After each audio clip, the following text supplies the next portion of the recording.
Jack Links presents Messin' with Sasquatch. Watch this.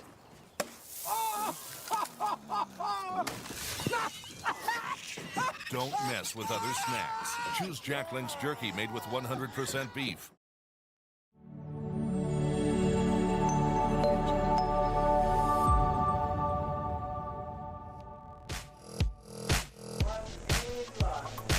Taranga mai e te motu nei, taranga mai e te ao nei. Manawa heketia mai, manawa haapainga mai. Kia pri mai, kia tata mai, tuturu uti wakamawa kia teina. Teina, haume hui e tae ki e. E te ao anu i ngā tae e, nau mai hara mai, wakatau mai ki te rohe o te rākai pai whenua. Ko rangi tōtō te moana, ko waitamata te moana, ko o te hā te awa, ko mā ki te rangi te waka, ko Ngāti Whātua o Rākei te iwi, ko Ngāti Pāo te mana o inua. Kei ko nei māua ki te tautoko o te kaupapa o te waka taitai puiuka o te Aotearoa. Tēnā koutou, tēnā tātou katoa. Kia ora koutou katoa, nau mai hara mai, tēnei wāk with the Kemiwa Puiuka. Thank you so much for the great mihi from my commentary partner, Bevan Martini, in the booth with you here today. I'm Jason Gerbes, aka Chopper. Well, guess what? It's Championship Sunday, baby. Day 4, game number 68 on the schedule. It's the last one. It's the big one.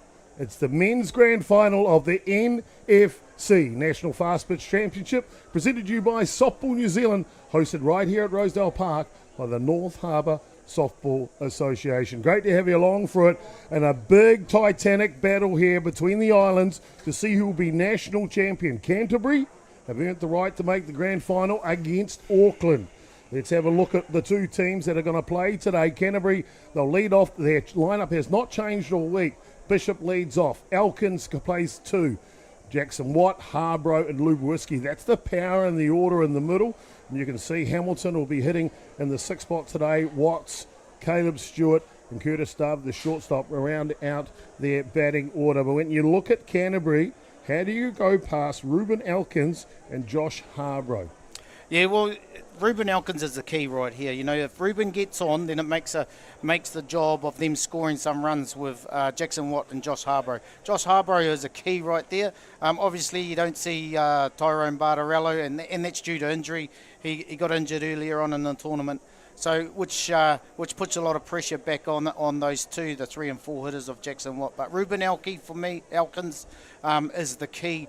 If he gets on, then there's going to be some havoc, and they're going to cause havoc. Well, havoc indeed. An outstanding fielding grand finalist today for the two teams. And the Auckland side, they are impressive as well. As we just talked a little about, we hear the ground announcer organising the game here already. For the 2024 Softball New Zealand's presentation of the National Fast Pitch Championship. I'm Damien Collins from Ballpark Broadcasting, here for the ground announcing on Championship Sunday at the grand final of the men's of Auckland versus Canterbury. It's muted, is it? And let's just talk a little bit about the Auckland lineup now, Bevan. Oscar Clark at the top of the order. What an outstanding athlete, promoted from the bottom for good reason. Yeah, well, Oscar showed last night. He was the guy that turned around, actually helped Auckland out to go in and win 7-0 last night. He was the one that, you know, caused havoc at home plate, but also drove in those runs when it was loaded bases. So Oscar Clark is a key there, which he gets on. He's quick, and it sets up for the likes of Thomas Tanoka to come in and drive him in. Well, Cole Evans will be hitting 2 today, the shortstop. Ben and Oka will be 3 at centrefield. And as you so rightly put, the first baseman hitting clean up today, Thomas and Oka. Yeah, and season, you know, he's got his brother in front of him, he's got his brother behind him, you know, and you got Cole in front of that. So you can't pitch around those guys. So he's going to get quality pitching coming at him from Liam Potts.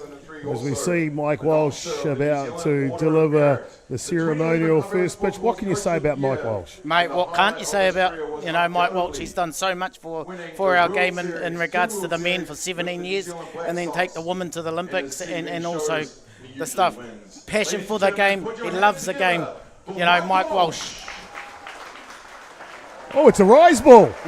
Oh, some giddy up in there, Beaver. Yeah. Obviously, you know, he's coached a lot of rise ball pitches in his day, you know, and it goes way back. So, you know, all the way back to 1984. So great to see, Max. The rest of that batting order for Auckland, Cameron Oka in the 5 spot, left field, Connor Peden, he'll be designated player in the 6 spot today. Reece Evans gets the start at third base, hitting 7 today. Max Early will do the catching in the 8 spot. Brock Evans, he'll be in the second leadoff spot, that's 9 hole, playing second base. So a really good outfit here. We see the umpires being introduced for you out on the field, and a real good umpiring crew for the grand final. Lance Brown on third base. Yeah, you can't get any more experience than what we got out here. All those umpires that are out there today are the ones that are actually been to World Cups. So, you know, we can't go wrong with what we got in front of him. Let's hope so. With what we're going in front of us. Indeed. Mark Porteous there, second base today. David 14 officiating at first. And Wellington's TK, Tony Kairuna, be calling the balls and strikes. Let's go down to our friend Damien Collins, the ground announcer, and see who's playing in the grand final. The right fielder wearing 19, Jackson Watts. In the hot corner, third base, wearing 15, Josh Harbour. In the left field, wearing 9, Josh Lewinsky.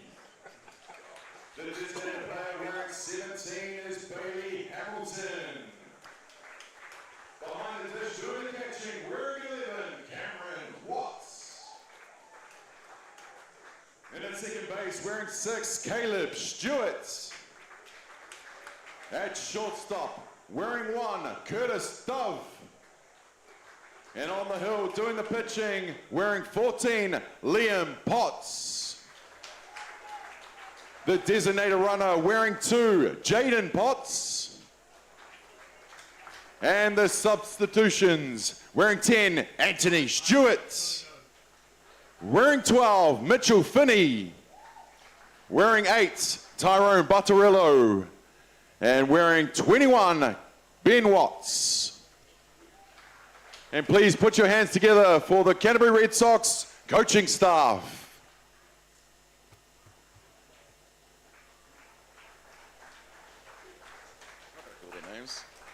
Now, ladies and gentlemen, put your hands together for Auckland. Leading off at right field, wearing 18, Oscar Clark. At shortstop, wearing 14, Cole Evans. At centre field, wearing 89, Ben Inoka. At first base, wearing 16, Thomas Inoka. At left field, wearing 28, Campbell Inoka. The designated player wearing 32, Connor Peden. In the hot corner, third base, wearing 27, Reece Evans. Behind the dish, doing the catching, wearing 24, Max Early. At second base, wearing 11, Brock Evans. On the hill, wearing 12, Nick Hayes. And doing the running, with number 44, Harrison Wildbohr. The substitutions for Auckland, number 20, Dallas Amai Tatu. Wearing 88, Liam Twigton. Wearing 50, Floyd Nola. And wearing 73, Ethan Shannon. And the coaching staff led by Nathan Nukunuku.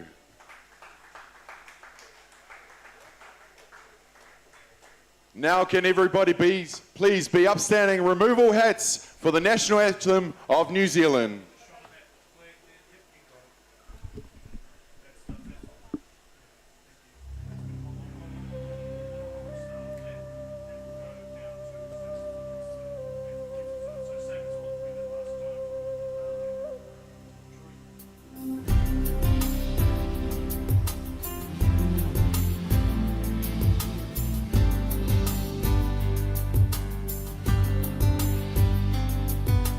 Hey.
Well, I don't know about you, Beaver.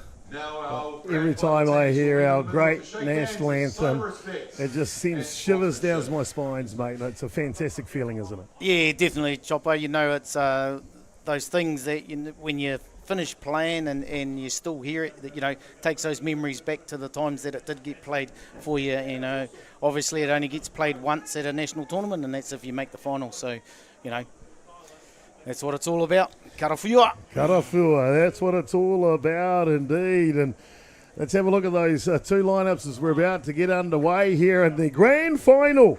Championship Sunday, full effect. Of course, we just had one championship final in the women's division, right down to the wire. Auckland and North Harbour. It was only the 7th innings that decided it. And it was great to see too, you know, two ball clubs going hard at it, you know, battle of the bridges they would call it, you know. A bit unlucky there for North Harbour. I actually thought that they had the opportunity to bunt the runners around to second and third and having an opportunity to score some runs and get close. But take my hat off to Auckland. You know, they created the opportunities and well done to them. They did indeed, as we see Auckland men now with their opportunity to try and do the double for 2024.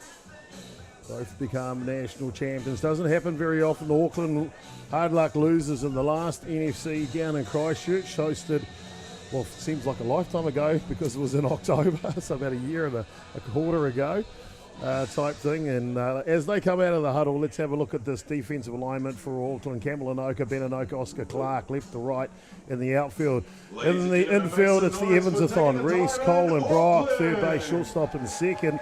Thomas Anoka, ever experienced over at first base. Max Early behind the dish. And Nick Hayes will get the start on the hill for the boys from Auckland. Yeah, and Nick's shown in the last few nights when he's played in those games, he's shut teams down. And, you know, he's challenged the batters. He's been beating the batters, and that's what we're after, especially moving forward and being back to being dominant in the world. Two nights ago, Nick Hayes faces North Harbour, who finished third in the tournament. No hits them, no runs. A brilliant game, only 2 walks shy of a perfect outing there. Then last night against Canterbury, a 7-0 victory, only gives up 2 hits and 9 strikeouts. How do you counter Nick Hayes? Well, what they've got to do is they've got to be aggressive on the strikes that he does throw, but put the ball in play. You know, if you're not putting in the ball in play, even though you've got very good defence behind them, they're still going to make the plays. And that's what they've got to try to do for Waitaha. Offensively, let's look at that Canterbury lineup again. Bishop at the top of the order. Elkins, you highlighted someone to watch in the order. Jackson Watt, Josh Harbrough and Lou Ruiski. 3 to 5. Bailey Hamilton, Watts, Stewart and Curtis Dove, the martial arts specialist. He will come in the 9-hole here today. Canterbury, a good offensive lineup too, Beaver. Yeah, they have. And once again, you know, if they're creating opportunities, and like they did in the semi-final this morning against North Harbour, down 2-0, all they did was get base runners on, and they were able to drive those runs in. Well, the NFC started 4 days ago, and game number 1 on the schedule saw Canterbury take on Auckland. Canterbury that day run out victors 5 runs to 2. As we just highlighted it before, last night's first semi-final, Auckland turned the table and beat them 7-0 last night. We'll find out who'll be national champion now, because all the cookies are in the cookie jar. As the ground announcer is getting the crews going out on the field and in the stadium. A great crowd in for the grand final. Are you ready? Canterbury, Auckland, national champions, NFC. Let's go.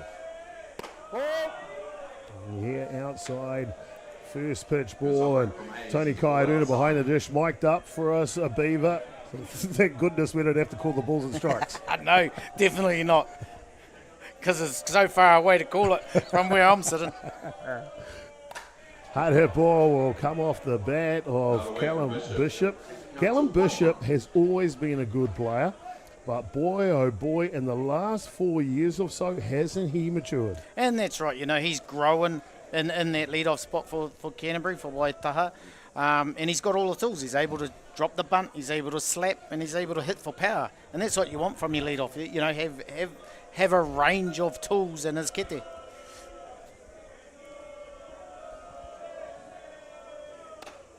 Rise ball from Hayes outside the zone. Normally, Nick Hayes very aggressive with the strike zone. See how he equals the ledger here. 2 balls and 1 strike so far.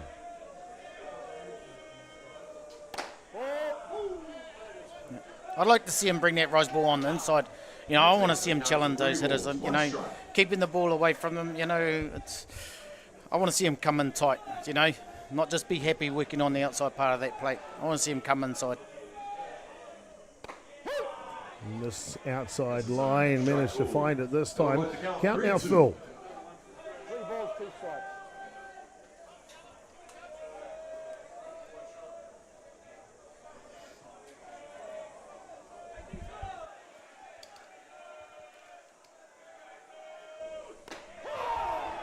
Oh, and he does come all the way back, does Nick Hayes. Picks up his first strikeout here in the grand final. Right, hoki ki te pai. E tū teko ana, Callum Bishop. On deck for Canterbury is Jackson White, and it's a bat now. And you got to make adjustments there, Chopper. You know, you got to make adjustments. If they're going out there and you haven't had anything inside, you got to make those adjustments.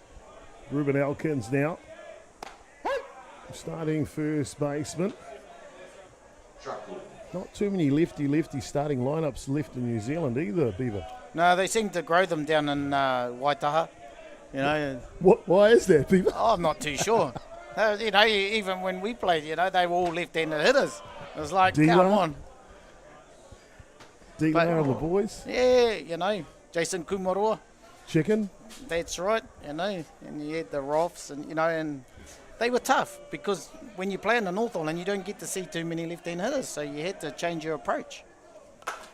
Hard hit ball up the middle, and the second left-hander will spray the birds in the outfield and head on down to first base. No, he tino pai te patu te poro, Ruben. You know, just like I said at the start, you know, he's the key for Waitaha to score some runs, and he's just done his job, you know. Drive the ball base up the middle. Nick needs to get that pitch a bit tighter and not hang it out there over the plate to be hit. Jackson Watt now, you talked about having the power in the lineup once. Elkins lays the table when he's done just that. Look at him spray those birds in centre field. So Jacko now. Chance to hammer fellow Cantabrian around the bases. And Jacko's just got to get his bat over in front of the plate. You know, he's trying to obviously put the ball in front, you know, from signals from his coach, Carl Gould, and move Ruben across there. Canterbury coaching staff, one of those left-handers, Paul Delator, is the assistant coach. Carl Gould, the head coach, and they're managed by Darren Vaiuluga.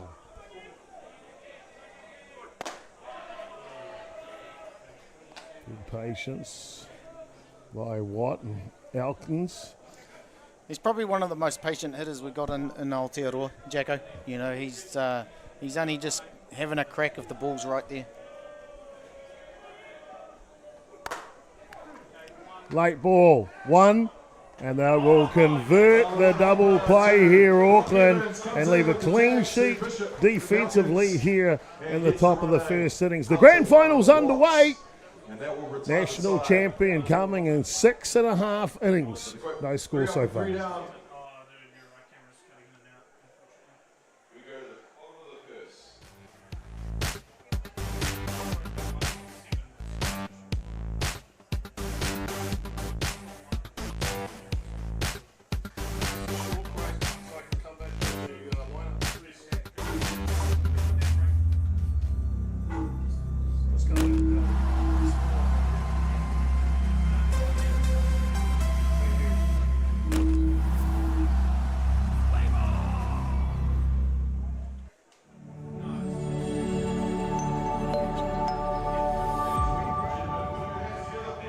Taking the field. So welcome back, ladies and gentlemen. Bottom of the first innings here. No score in the grand final between Canterbury and Auckland. As Canterbury take the field, let's have a look at them defensively for you. Lubeweski, Bishop and Watt in the outfield. They are silky smooth. and cover a lot of territory in a short amount of time. Harbour will get the start at third base, mainstay for Canterbury for a lot of years now. Curtis Dove, shortstop. He's also playing second base today. He's that talented, Piva. Very talented. Ruben Elkins at first base. Cameron Watts behind the dish. And it'll be Liam Potts that gets the start. It's actually Caleb Stewart that's starting at second base. But Liam Potts, the lefty, on the hill today here. Offensively, let's have a look at that Auckland lineup again. Clark, Evans, Inoka. I tell you what, it's a mouthful, and it's also dangerous in the batter's box. Connor Peden and Reece Evans after that. Max Early, Brock Evans will round out the batting order for the boys from Auckland. We highlighted earlier on the broadcast, Liam Potts pitches against Auckland last night in the first chance semi-final. Goes down 7 runs to 0. Does come out of the ball game. How does he bounce right back here? It was a big day for him yesterday. You know, here obviously Ben Watts has gone down injured, so he's had to carry this team all the way through. You know, it's a different situation today. You know, he's got a bit of jump in his thing. But what I'd like to see him do is use those cutter, that drop ball, keep it nice and low, get nice location like he has, and he'll tie these guys up. First offering outside for the ball. Tony Kaiaduna, one of, if not the most experienced current umpire in New Zealand. Well, having his sidekick, Mark Porteous, who's officiating it too, seems to travel the world together. So many World Cups under their belt and so many countries visited. Curtis Dove, he's a key at shortstop today. He's been the mainstay for Canterbury for a long time.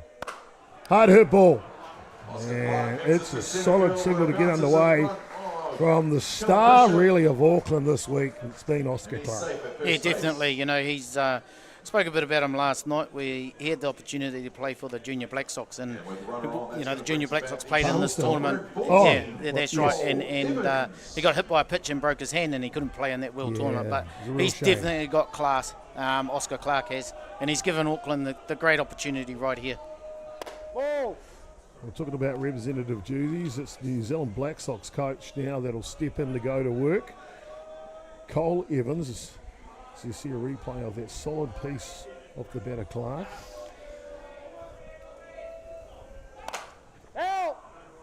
This one down the line. Auckland going to be aggressive at the plate, as they always have been. You know, and all he's got to do is keep the ball low, stay away from the middle of the plate. You know, he's going to use his field to get by, and he's got some great defence behind him.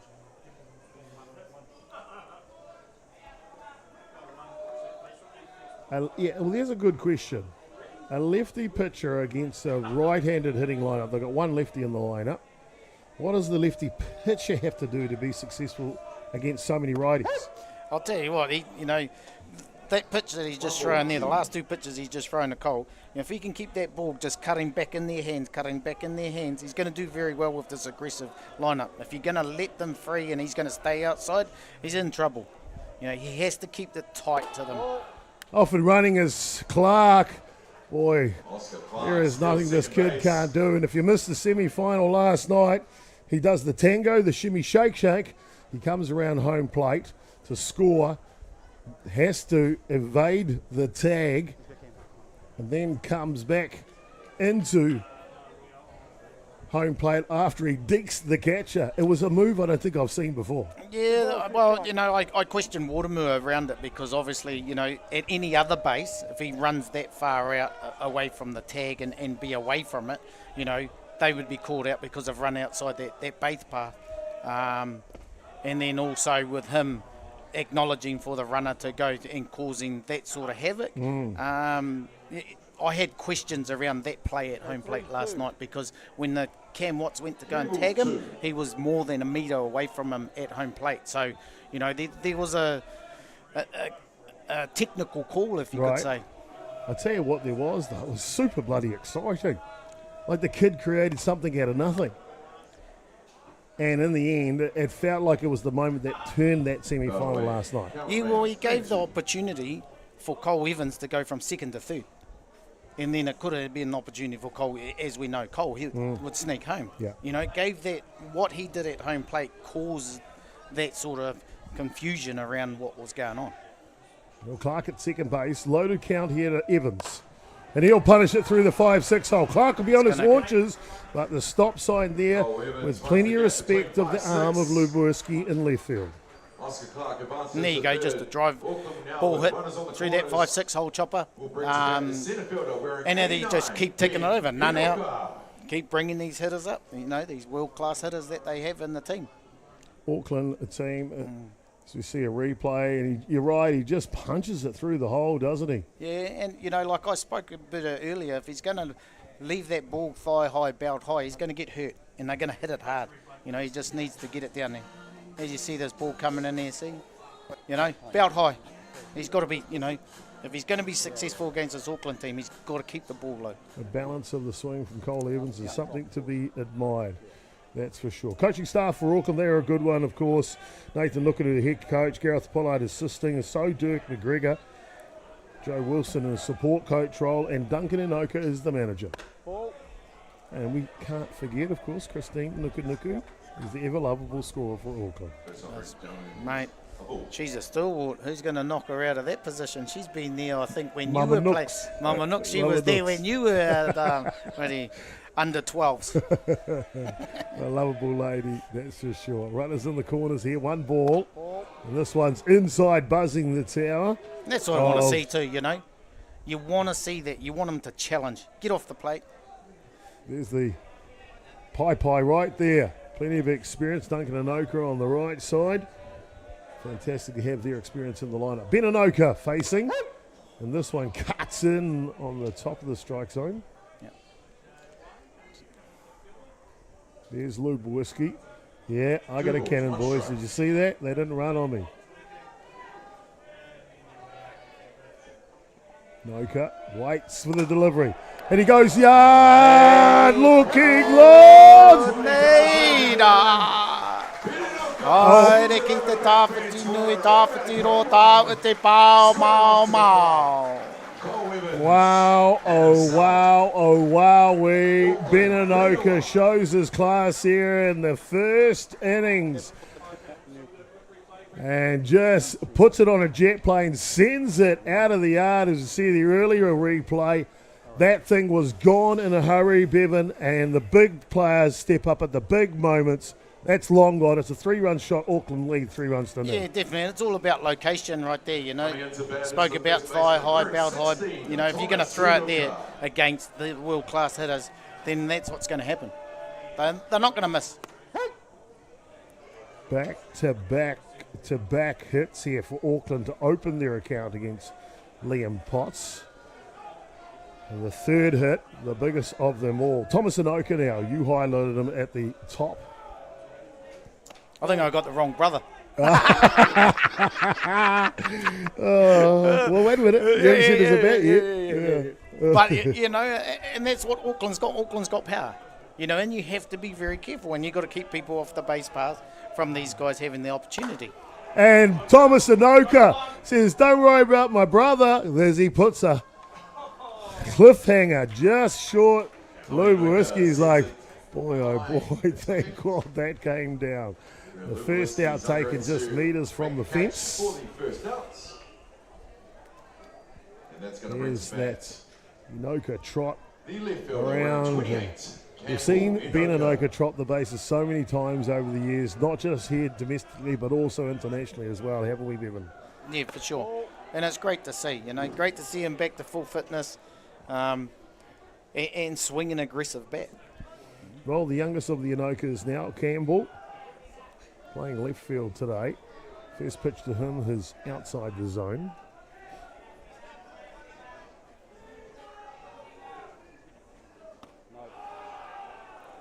And Campbell's probably the one that they have to be very careful of because he, you know, He's a free swinger, eh? he's a free swinger and he's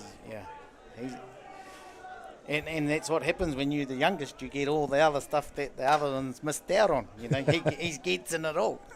His brothers give him stick all the time. He calls him grandmama's boy. And he goes, I don't care. I love my grandmother. Yeah. 2 balls, 1 strike here on grandmother's boy. Beautiful grandmother too. Grandmother Inoka. Good ball. And Good this ball. one Hit comes pitch. inside, and as you can Yeah, hear, hand's not part of the bat, fella. the hands are not part of the bat, fellas. And down to first base, Anoka goes. Had the pleasure of spending a little bit of time with Grandma Anoka in Whitehorse, Canada in 2019. Yeah, go ahead. 17, No sorry, at the World Cup. Really lovable lady. Nuka will send out Wild Boar to do the running. Sent out the designated runner now. Harrison Wildball take over the duties. Runner on, one down. That's going to bring to bat the designated player, number 32. Yeah, just coming in there, catching him on the elbow. That's the worst place, if you ask me. It's unprotected there. The bone is right there. Yeah. And I think, the Cam Watts is sitting outside and the ball's just coming back inside, so he just needs to get his control back. Ben Anoka now. Did a great job earlier on with a 3-run home run to Ben Anoka. And Connor Peden, the designated player, Ball. will look to try and mimic that effect. 1 ball and 1 strike to count on him.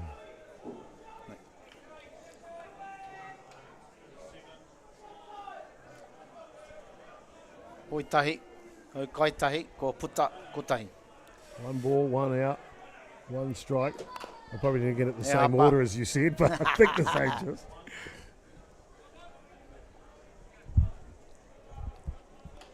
One ball, 2 strikes.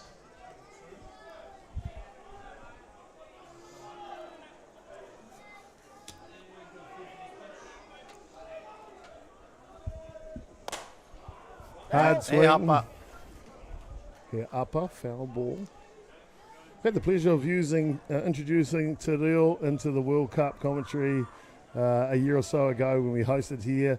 Man, that was a dream come true. Yeah, and it was good, and for whakaata Māori to be a part of it, gave the opportunity for us to use our language in the game that we love. And it went worldwide. It was great to see.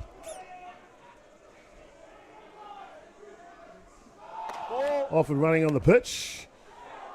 Wild ball Aye. looks stone cold Steve Austin going into 2. Hiko te uira, Cam Watts. Second base of Cam Watts and that will be the debuted for the Black Sox at that World Cup and stayed in the team. So since then, and you can see one of the reasons why. Strong arm down to second base. Right. And nice Oh, change of pace to finish off. And just watching Liam Watts come off the diamond here as we see a replay of the throw, Bevan, he looks a little ginger. And it probably is, he's had a tough week. But, we go back to that throw. There's nothing wrong with bouncing it into second base. It's right there. Makes it easier for the umpires. Well, there you go, ladies and gentlemen. A 3-run home run from Ben Anoka is the difference in this one as we go to the top of the second innings.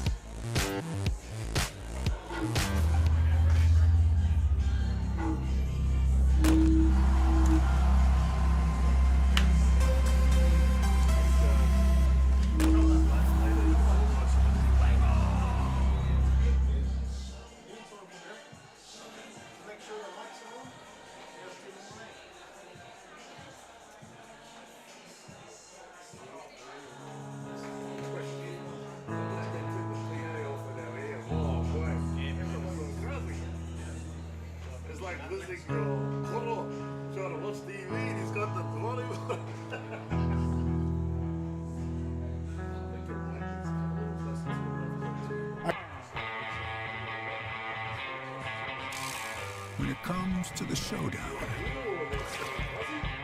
instinct always wins. Jack Lynx is good with it.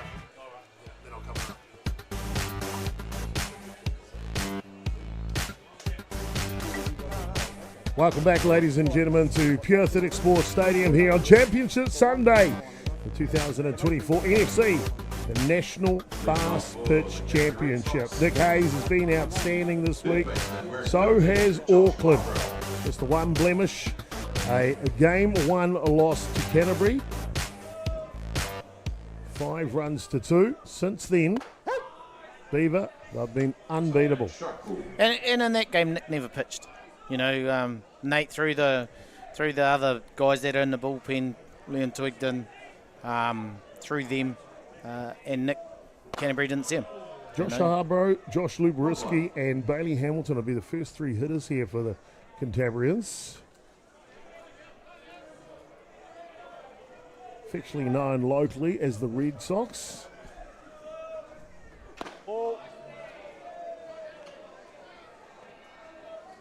It's Auckland, the Blue Sox.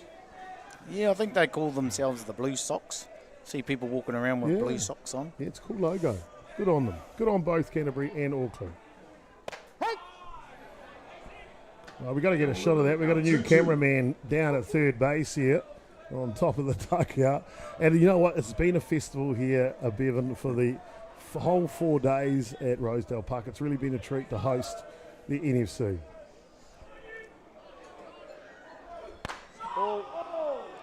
Outside. Now, that's outside, Well, to be fair also, Josh Harbrough's been around a fair while now and he's earned his strike zone.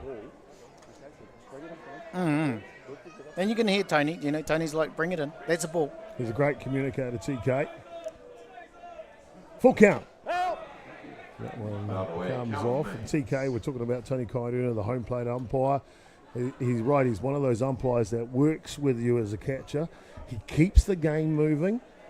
I like him. There's never a rain delay with TK's umpiring, that's for sure. And when you're playing and when you're behind the dish, all you want is consistency. Right. That's all you're after. If that's the pitch and that's his zone right there, then you don't want it to be changed and float in and out. You just want consistency, and at least as a battery. Drop ball down, and the second strikeout of the match for Hayes as he'll sit down Harbour. A bat from Harbour though. One down, that's going to bring to bat the left fielder, wearing 9, Josh Luberiski. Real good to see Max early listening to the umpire and taking it all in. Isn't that good? And that's what you want. They've got to work together. And if you can't create a relationship with the guy behind them that's in control of the game, then you're going to have problems, you're going to have issues. It's about building those relationships to make things easier for you when you go down the line. Josh Luberiski now swings over the top of the first offering he gets from Nick Hayes.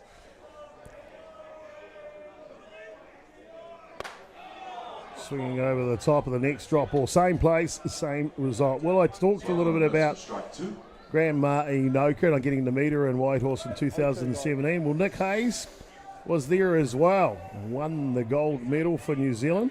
Of course, with a little batting support from a young Joel Evans. But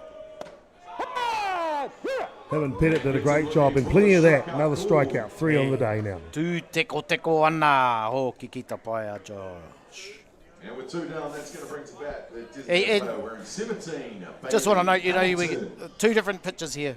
We talked about Liam. Liam hasn't got that ball, that control at the moment down, and he's thigh high, bowed high. And you see the difference with Nick. Nick's got the ball down, got great location. And he's hitting the corners, he's running the lines, and he's keeping that ball nice and low. And that's what you want. And that's why he's been so successful this tournament. Peak condition, Nick Hayes. Mentally matured. I like that. It's like he throws this shifty little low lifter spinny curve thing, and it comes off the glove of Max, and he's like, "Bud, you can't catch that." Yeah, I've just taken another 30k off it. Something wrong with your glove. 1-1 the count here. Did you see Nick Hayes with the interview with William Whitey the other day? No, I missed it. He comes straight in, because William was that guy with, all those things with the sunglasses and stuff. Yeah. And he goes, so Nick, what are you going to do for the NFC? Well, I'm going to try my breast. Because he had all those things. Just cracked up William Whitey, mate. Too much. Thank you, Channel TV3, for having our softball on your morning show. It's certainly great as he pulls the string. How about them ones? He says, how about them ones? Nick Hayes got it going, strikes out the side here in the top of the second. Auckland lead 3-0. Back soon.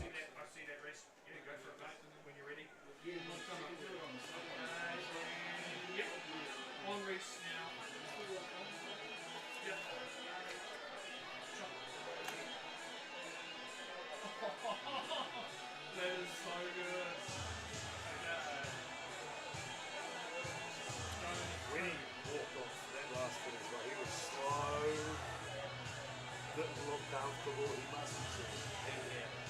I think Ben got injured in the first day. Did his calf and he tried to come out and pitch. What happened to Motorella? Not really running the bases, but he tweaked. I'm not too sure whether it was bloody calf muscle or bloody tendon.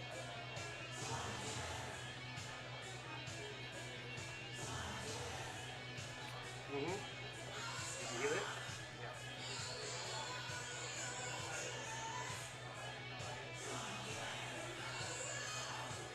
Coming off the end of it.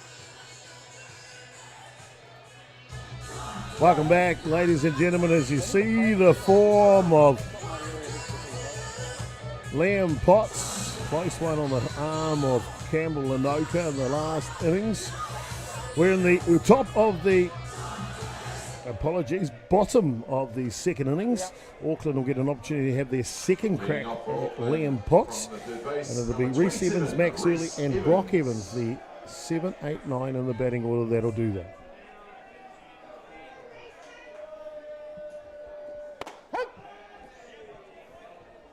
And you can see there at the start, Liam and he started off with a change-up. He's mixing the pace, so they're obviously changing things. They've learnt from the first innings. They come back, you'll probably see more off-speed from Liam just to keep these hitters off balance. Right. And nicely done as Potts says good morning, good afternoon, good night, and he'll sit down Evans on 3 straight strikes. Hoki te pai. And that's what you saw from Nick in the last innings at the end there. You know, he went through and the change-up's just coming ahead. For him to be effective, he needs to throw it. Harder ball straight into the glove of Stewart at second base.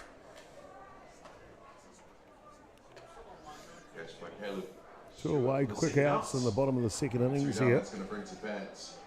25 degrees here locally. It's hit the high already. Overcast conditions. So perfect weather with no wind for the grand final of the NFC.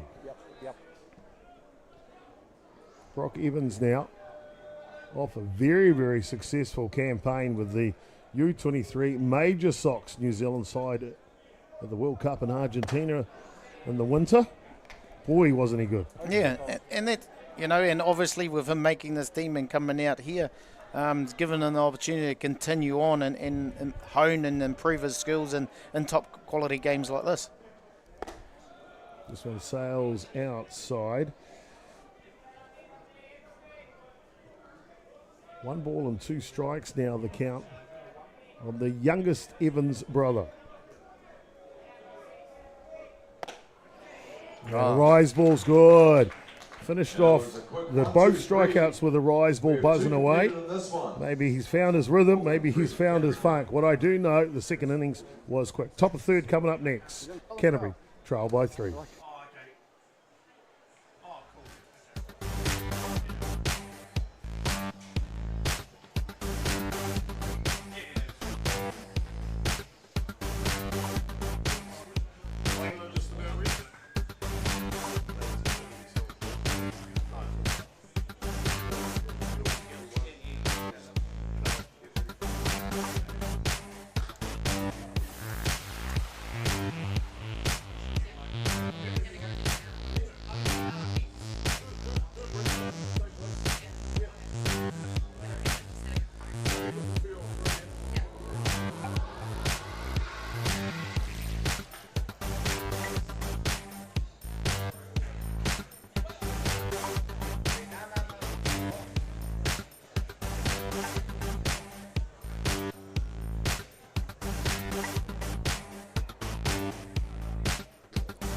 Top of the third innings here in the grand final for the National Fast Pitch Championship.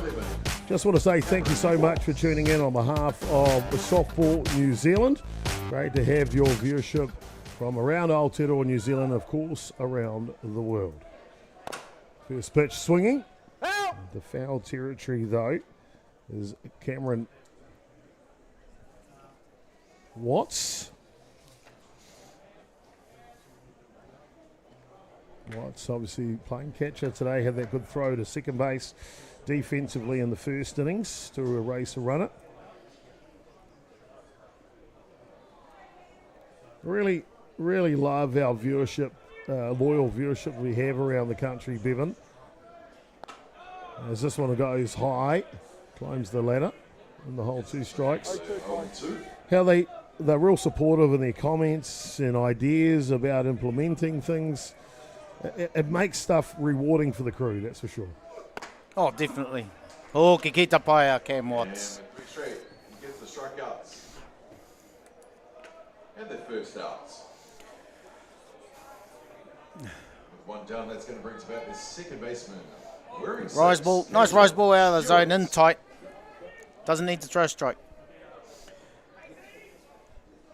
Ball.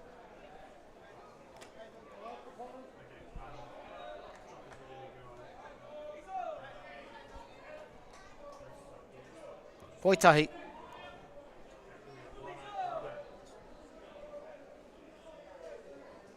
Hayes, he has been quick this week, I tell you. 122 kilometres an hour. That boy has got gas. And at the moment, it just feels like he's just legging it. He's not even going at full pace. He's probably got a few more in him. Ball.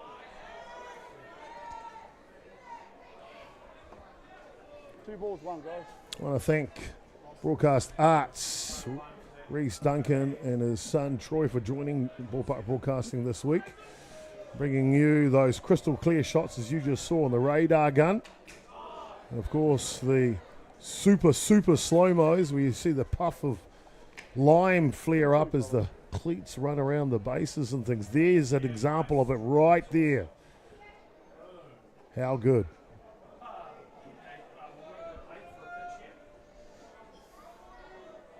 With one away here. Caleb Stewart trying to find a way. Ball. We left his front knee there, he would have found a way straight to the emergency centre. But that's what, I spoke about Nick coming in tight, keeping the ball tight, That's what you want to see. You want him to challenge these hitters, go in tight. Ball. Outside, and he is patient as Stewart, and down to first base he will go. Stewart will make his way to first. First walk issued of the ball game from Hayes. And that's going to bring to bat the shortstop. Wearing 1, Curtis Dove. You can see the expression on the face of Max early behind the mask there. Oh, are you sure? Kei wheta poro. Auwe. Where is the ball? Jingos. Yes. Curtis Dove looking to get it down, create something. Carl Good, head coach. Canterbury, very experienced.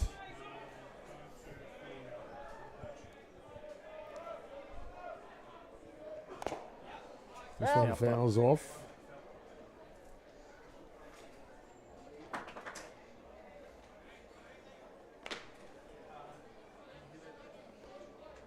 Oh, 2 guys. Behind the count, as Tony Kairuna just told you, 0-2. Short handle from Dove, outside set from early. Off and running on the pitch is Stewart, and he will swipe second bag. Omatere, Goes sliding into second Karawe, base. Awaitaha. Great to see them being aggressive. Even though they're down by 3 runs, they're still being aggressive and getting runners across there. Very well. 1 ball, 2 strikes. Canterbury, a scoring run at second base. Nick Hayes makes his way back to the mound. Gave up 2 hits to Canterbury last night. As that one fouls off, he's given away 1 to them today. That batter, still 3 away, Ruben Elkins. 1-2.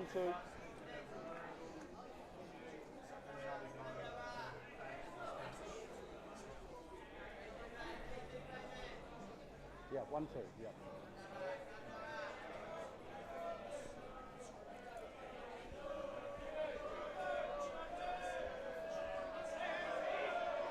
Hayes leans back now.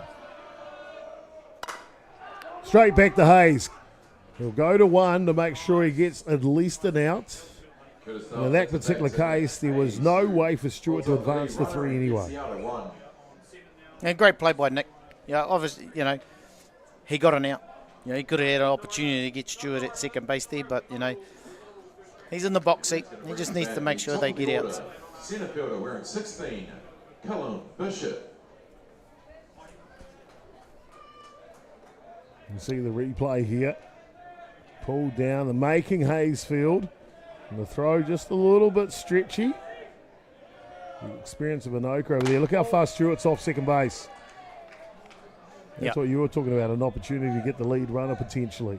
Yeah, definitely. But, they're up by 3. There's no need to make that play. Different situation if they're behind by 1 or it's in a little ball game. Callum Bishop now. Low lifter, and he's like, can I have that one back? Turaki wawata. Yeah. Can I get that one again? Am I allowed to press the replay button?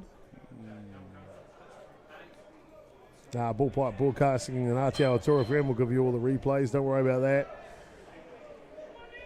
1-1 the count now. High hopper, tough play. Evans got to be quick. The throw is just in time on a bang play in first base. Bevan, to be fair, that could have gone either way. Yeah, definitely. It's one of those ones, and you have to beat the ball there. That's the key. Outstanding play there by Cole to come up and gun it across, but very close play, which could have created a different scenario. Well, here's another look at it, how close it actually really was on the super slow-mo. Hey, you got a hitter ready, fellas? Just one pitch. Oh. That is close. That is super close. I tell you what else was close, Bevan? The grand final for the NFC Women's Championship. Auckland winning that one over North Harbour earlier today. Let's go down sideline now with Layla Bailey McDowell. She's got a couple of the champions with us, ready to talk. Awesome. So I'm with the national champions here, sister duo Rebecca Bromhead and Kyla Bromhead. Firstly, congratulations, girls. How good does it feel to take that win? That was awesome, and it was just really awesome to play Harbour in the final and their home tournament. But for us, for the culmination of the 4 days and to see our young guns and our pitchers really step up, it was a good win. Awesome. And you, Kai? Yeah, much the same. I talked about it before the tournament. It was always going to be a tight tournament. But yeah, I was really stoked to see Harbour in the final, but I'll take the win. Awesome. And there was a wee heartfelt moment at the end there as well. You guys laying down your visors. Can you just tell us a little bit of what that means? What does that mean? Yeah, so it's mine and Bex's last rodeo with Auckland for reps. So no, it was really cool to finish up together, and with so much of our family, my daughter, our sister, our mum in the squad this year. So no, yeah, that's us. We'll still see us around, but that's our playing days done for Auckland. Yeah. Awesome. And you've got the boys, Auckland boys here playing in the grand final too. Any message to those boys? Go get it. Yeah. Go get it. They already know what to do. They'll do it again. Awesome. Back to you guys in the booth. Well, congratulations to the Bromheads, and thank you to those two lovely stewards of softball, both Kyla and Rebecca, not just for Auckland but for New Zealand. Outstanding athletes, great contributors. We know very well that they'll be involved for a long time on the coaching side of things, giving back to the game as they've already started doing that. What a great way to go out. Yeah, and it's always a tough decision, when to finish. Your body's saying, that's it, I've had enough, but your mind's like, man, I want to keep going. I never want to give up. It's the game that keeps you young, isn't it? And they've done an outstanding, great way to go off. Tu teko ana, Oscar, ho keke tapai. Oscar Clark, the lead-off hitter here in the bottom of the third innings, goes down on strikes. Fourth strikeout of the day now for Liam Potts. Definitely starting to find his range. Cole Evans now. Change of pace. Yep, mixing it up, and that's what he needed to do. These guys, they'll be sitting red, they'll be sitting hot. He just needs to mix the pace up, keep them off balance. Look at the delivery, the leg kick. Almost looks like your dance moves on the disco floor, Beaver. Don't know, never used to watch myself dance. Everyone else did. I was standing at the back where Thomas was. The biggest swing and a miss on the drop ball on the inside. Okay, 1 ball, 2 strikes. And it's a better location that Liam needs to have. You know, that ball was, it was the bottom of the zone. 1 ball, 2 Yeah, strikes. effort. There's that Bevan Martini leg kick. Hard hit ball down the line. That'll be extra bases for Evans. Two's not enough as he'll go for 3. He goes for 3. And it's a stand-up triple to Cole Evans. With the stand-up triple.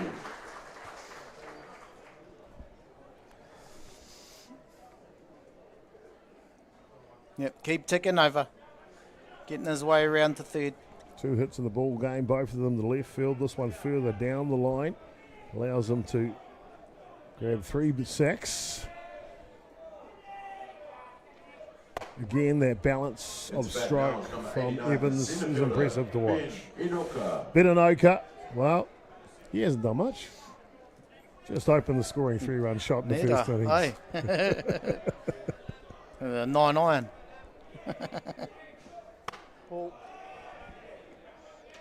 1-1 the count on the Auckland home run hitter.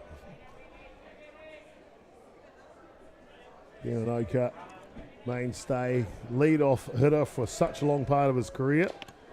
Now, I'm good. Thanks for asking. matured into that clean-up area spot, especially when you get the likes of Oscar Clark coming through the ranks. He doesn't have to be lead-off anymore, does he? No. Nathan Nukunuku. I'm not saying he's finally hung up the boots, but he's worn shorts all week. He's decided it's time to just firmly fix my mind on coaching, and he's looking to pick up another title here for Auckland. Great spot. Jama goes down swinging. Keep the play. Anoka will go down on strikes on the outside edge. 5 on the day for Potts now. And with 2 down, that's going to bring to bat. Number 16, And it's the location I spoke about. You know, if he keeps the ball down there and throwing that off speed, he's going to keep these guys off balance.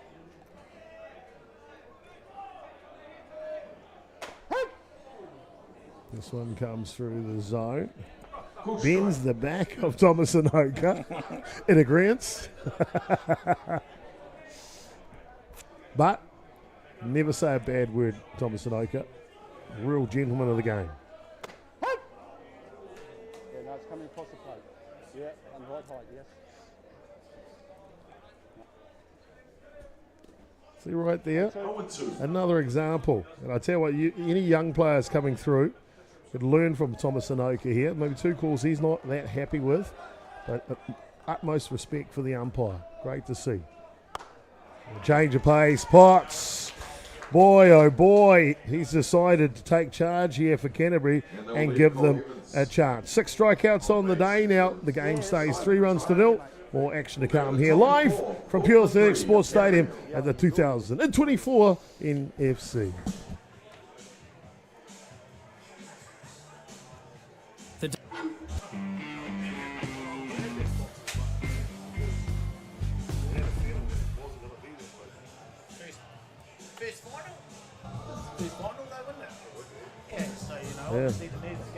Yeah, I don't know.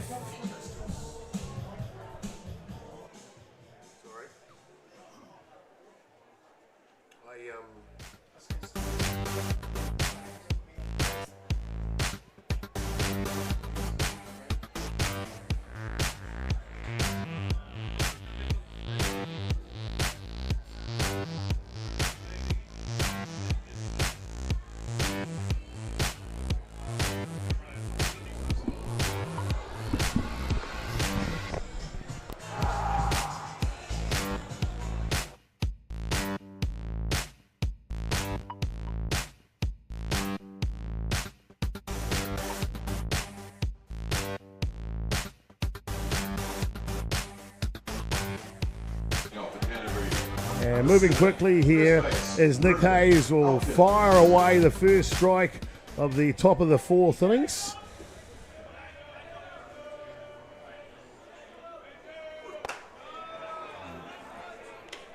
Big swing and a miss with strike 2. Uraki Wawata. Ruben kairapa. Elkins picked up the only hit here for Canterbury today, leading off. Check swing. Got away. He fouled that one off and put him in the hole, 0-2.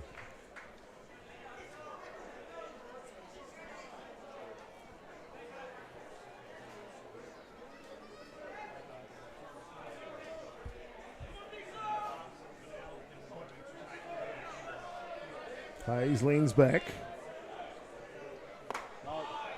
Can't quite keep it close enough to tease Elkins into offering. 1 ball, 2 strikes. Poitahi. Hukairua. Nick Hayes has really put the effort in this season, hasn't he? Yeah, he has. What I mean by that, not in his play and his coming back to New Zealand. That's right, making a commitment. He's been back here so many weekends this year. I'll tell you what, I think he's going to need a bigger frequent flyer card because all the points will be flowing off the end of it. But it's a great commitment. He obviously has a young family back on the Gold Coast and pops over most weekends.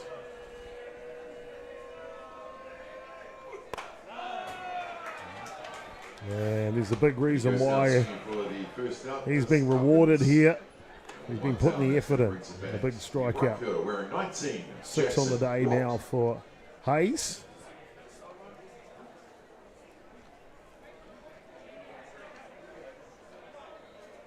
And just getting frustrated. Jackson Watt now. You mentioned that the loss of Ben Watts with an injury early, but I can't help but think losing Tyrone Bartarello to a knee twinge or whatever it is in the leg, missing that bat in the line. He's the type of player that can ignite an offense, isn't he? Oh, definitely. You know, once again, a left-handed hitter. But the experience that Barty does bring into for this Canterbury team. You know, and it's a hitter that the other teams have to be aware of. And him not being a part of this team and not being here in this final, you know, it's hurting Waitaha at the moment. But these things happen. That's sport. And someone else has got to step up and take the opportunity. That's exactly what it is. It's an opportunity, isn't it? Ball down.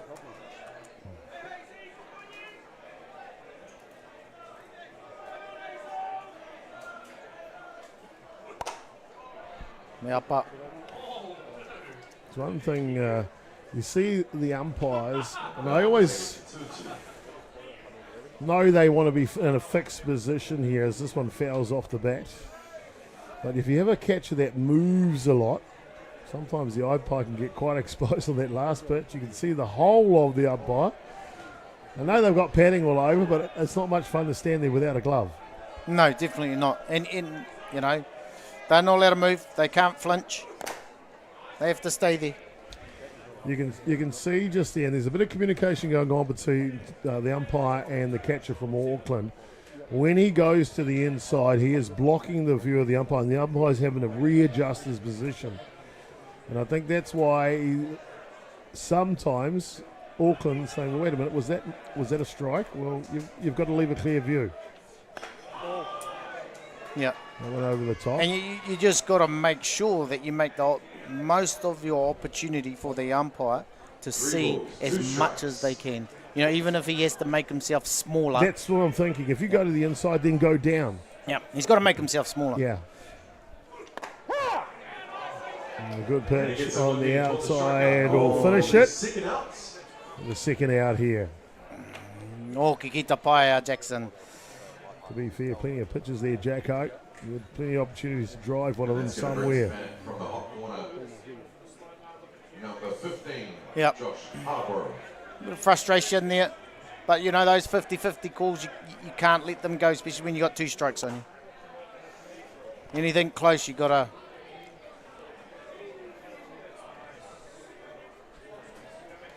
Josh Harbour now. 1 ball on him. 2 away here, top of the 4th innings. And see, like that, you know, we just spoke about, you know, like Max sets up you know, he's setting up higher, so it's pushing TK up. You know, he's got to make himself smaller. Yep. And you can hear the conversations that are going on. He's just got to get down and be small.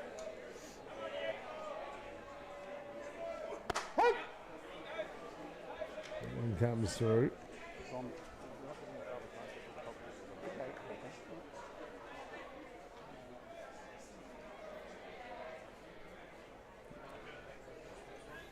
Simple equation, can't call it if you can't see it. Correct. 2 balls, 1 strike now. I'll tell you what, he can see that one. Boy, he gets exposed there when he goes to the outside. Oi. I'll tell you what, I'm glad it's Tony Kai and Una umpiring, not me, that's for sure. Hayes with the 2-2. Lift this one up, but off the end of the bat. Shortstop Evans will be right underneath it to squeeze it for the 3rd out here in the top of the 4th innings. Moving quickly through the grand final. More action to come. You can hear communication offline with the umpire. He'll sort it out. TK's one of the best. Back soon.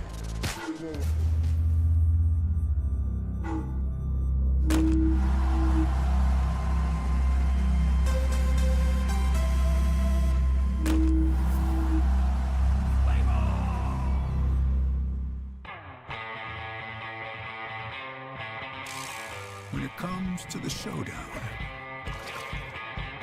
instinct always wins. Jack Lynx is good with it. The decisions we make matter. The cloth you put on your back, that comes from somewhere. Ours is Ecotech, and it comes from here. One of these equals 38 of these, not in landfill. High performance fabric worthy of what you stand for.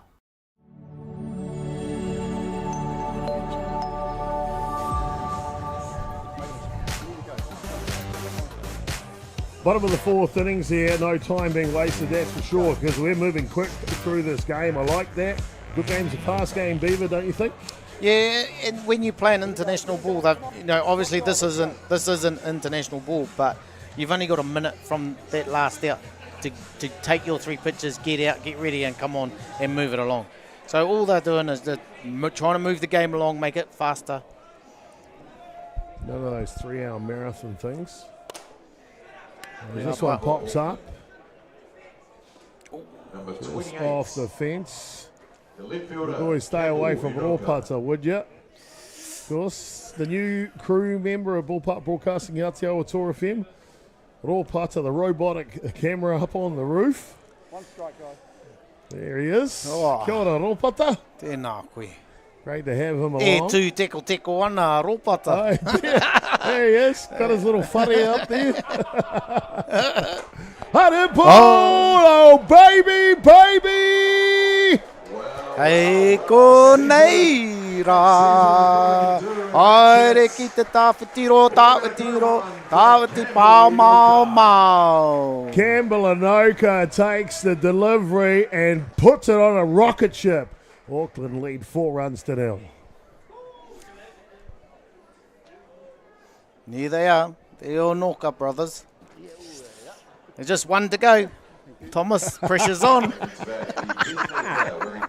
Was your predictions? I don't know the pressure on him or Yeah. But I tell you what, they call him a no-doubter, and that was a no-doubter. Connor Peter now, he has plenty of power. Saw that in the Men's Club Nationals. I think a throw-run jack in the final from memory. Right here at Rosedale Park, March last year. He tries his best. Dove is there, though. He's good.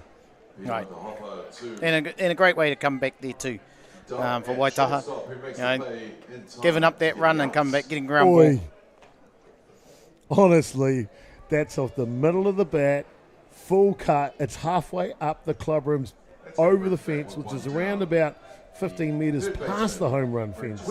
That is deep. Reese Evans.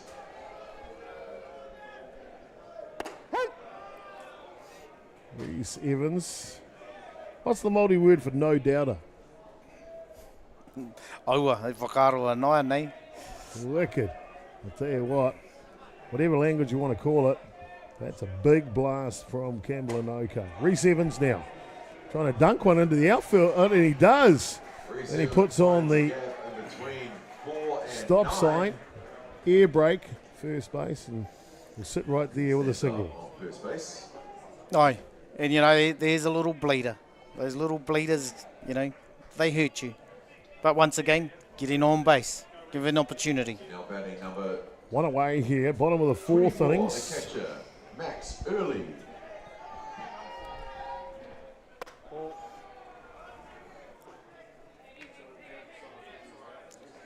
Time's out. Time here. Will be a miss signal, or unsure of what's going on. Either that or Nathan just remembered a very intelligent joke that he wants to pass on before he forgets it. He's a clever man when it comes to the game of softball though, right? He's been around the game for a long time, you know. And obviously Dion and Israel have given him as much as they can, sharing their knowledge with him. Max Early now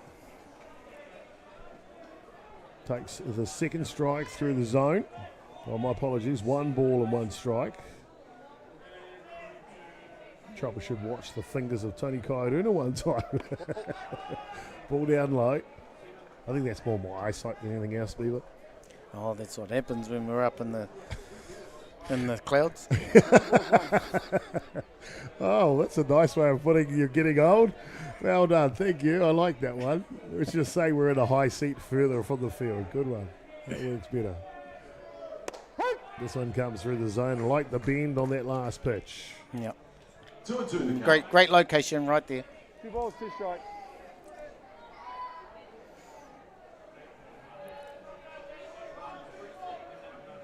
Max Early. Here comes the 2-2. Dead ball, dead ball. Hit by pitch. Take your time. Just got away there. One of those things. Sent Early down to first base. Trying to go inside and just run away. Got away. Completely unintentional. Yeah, yep. Go out there. Max is like, I'm out of here. Okay.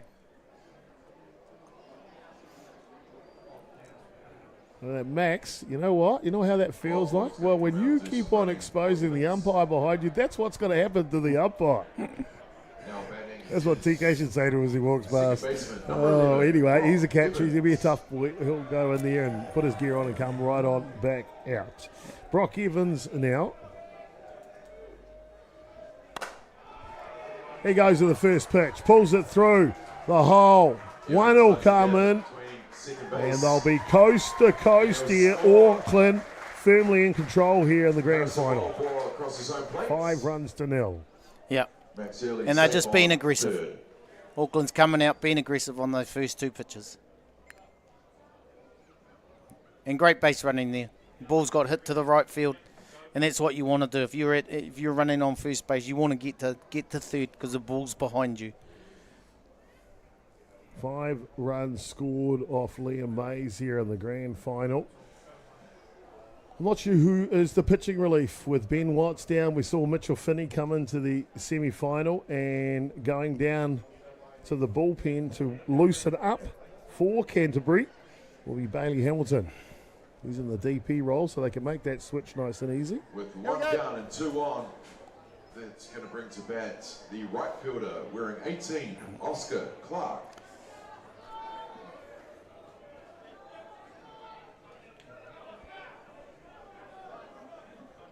Nathan Nukunuku wanting to stamp their authority here. 5-0, 2 ducks on the pond. If they can get that elusive 7 number, we could see the end of this one in the top of the 5th innings.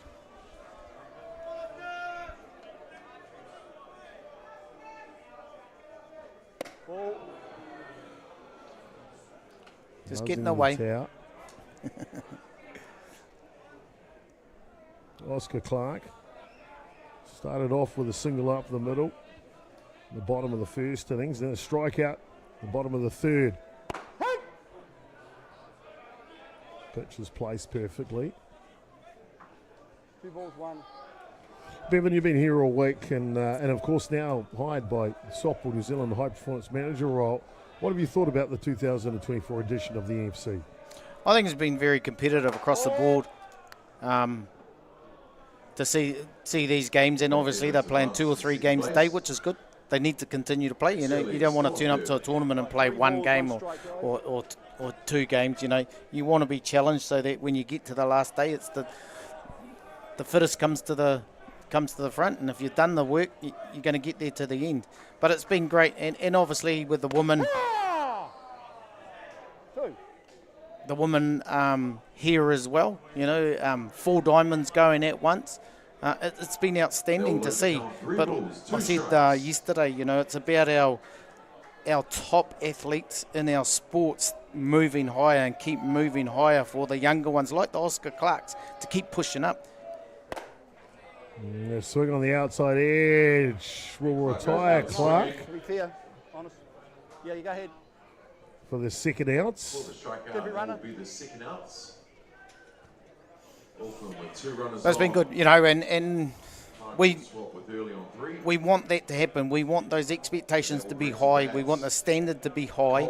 And so if you want to play in the provincials, you've got to make sure that you've done the work to be able to push everybody and produce a good product. See Clark just behind his timing on that rise ball.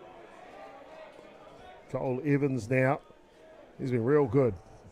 2 hits to left field, 1 a single, the other a triple. That in the 3rd innings. Yeah, and he's probably going to go through that 5-6 hole again right here. Nathan Nukunuku's hoping so. It's the 2 runs they need to give them 7-run margin. Nice little change of pace. Levels it up 1-1 here. The Aucklanders looking relaxed in the dugout. They've put in a good period here over the first 3.5 innings.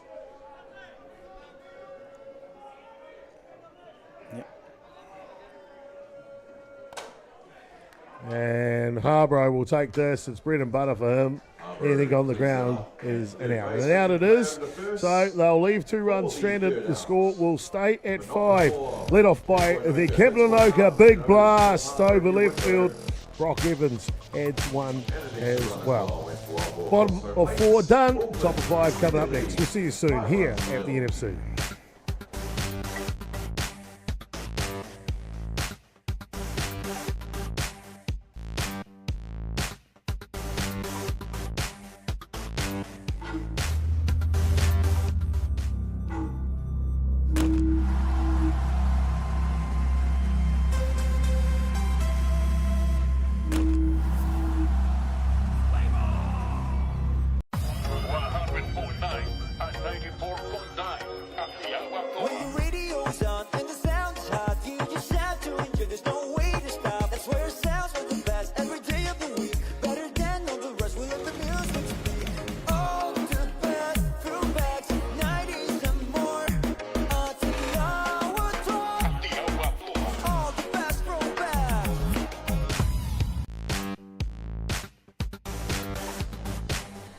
Well, the 2024 Grand Final of the NFC has been a brilliant one for the boys in blue. They lead 5-0, but Nick Hayes, 7 strikeouts on the day, just 1 hit surrendered.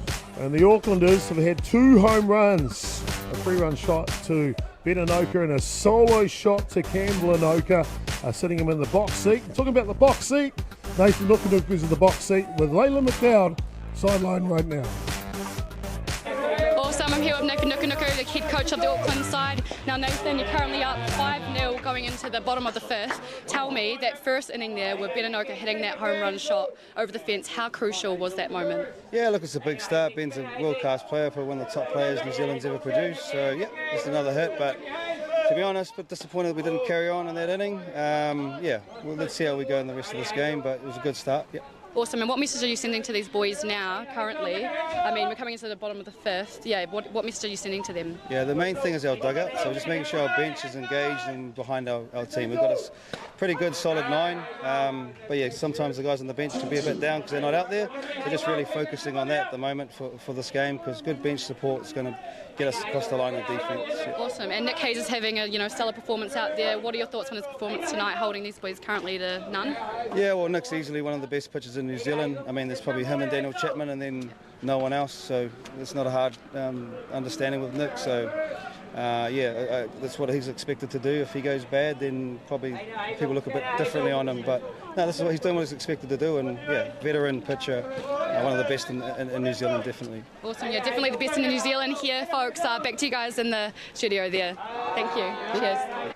Well, thank you, Layla, for that insight with Nathan Nukunuku as we see the first batter for Canterbury in the top of the fifth innings go down on strike. That's 8 on the day now for Nick Hayes.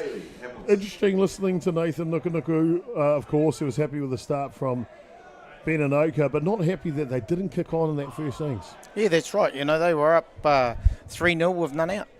And you can understand why. You hope that their energy would continue, that they would come up. But, after that hit, we had a fly ball to 7, then there was a hit, a hit pitch and then a strikeout. So, you can see the disappointment from Nathan in regards to not continuing on with being 3-0 up and not exposing that bit more. The other thing I took from that interview, Bevan, is the other key thing he wanted was to make sure that his bench was engaged through the rest of the match, however long that is. That's right, and with them, jumping out to that lead of 3-0 and now they're up to 5, the bench has to stay alert, and they're out there, the rest of them out there, they've got to provide that extra energy for them to maintain it. And it goes down swinging fully, strikeout. Bailey Hamilton will go down with strikes. 9 now on the day for Nick Hayes. I know Hayes seems to have it on a string at the moment, but we have seen Canterbury at times over the years score lots of runs in bunches. Yeah, and they will, but at this stage, Nick's doing an outstanding job of beating the bat and keeping them guessing. And that's what he's doing, and obviously you see a change-up throw in there, but him and Max are doing a great job out there. Putting a good one together as Nick Hayes is starting pitcher for Auckland.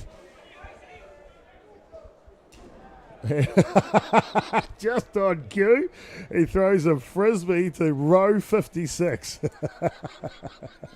It's a wonder if he didn't ask Max how come he didn't get that one. Nick Hayes is amazing. He's doing so well that a frisbee down to aisle number 8.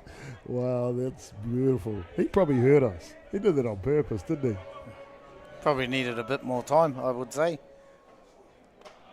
And there's a change of pace. There's the frisbee. Chopper, that's yours. Catch it if you can.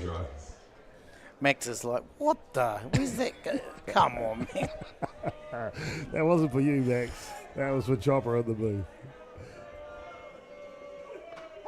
That one comes down, a drop ball hard. 10 on the day now for Nick Hayes.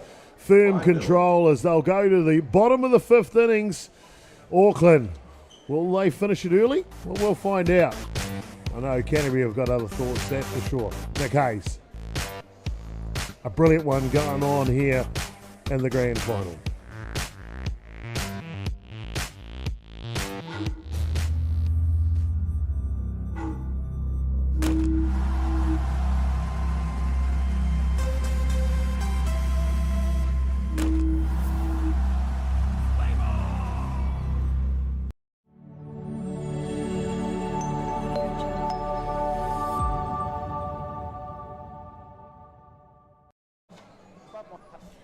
Welcome back, ladies and gentlemen, and it's a beautiful day here, overcast conditions, but it's been fantastic. We've had no rain over 4 days of competition at the NFC here for the 24 edition.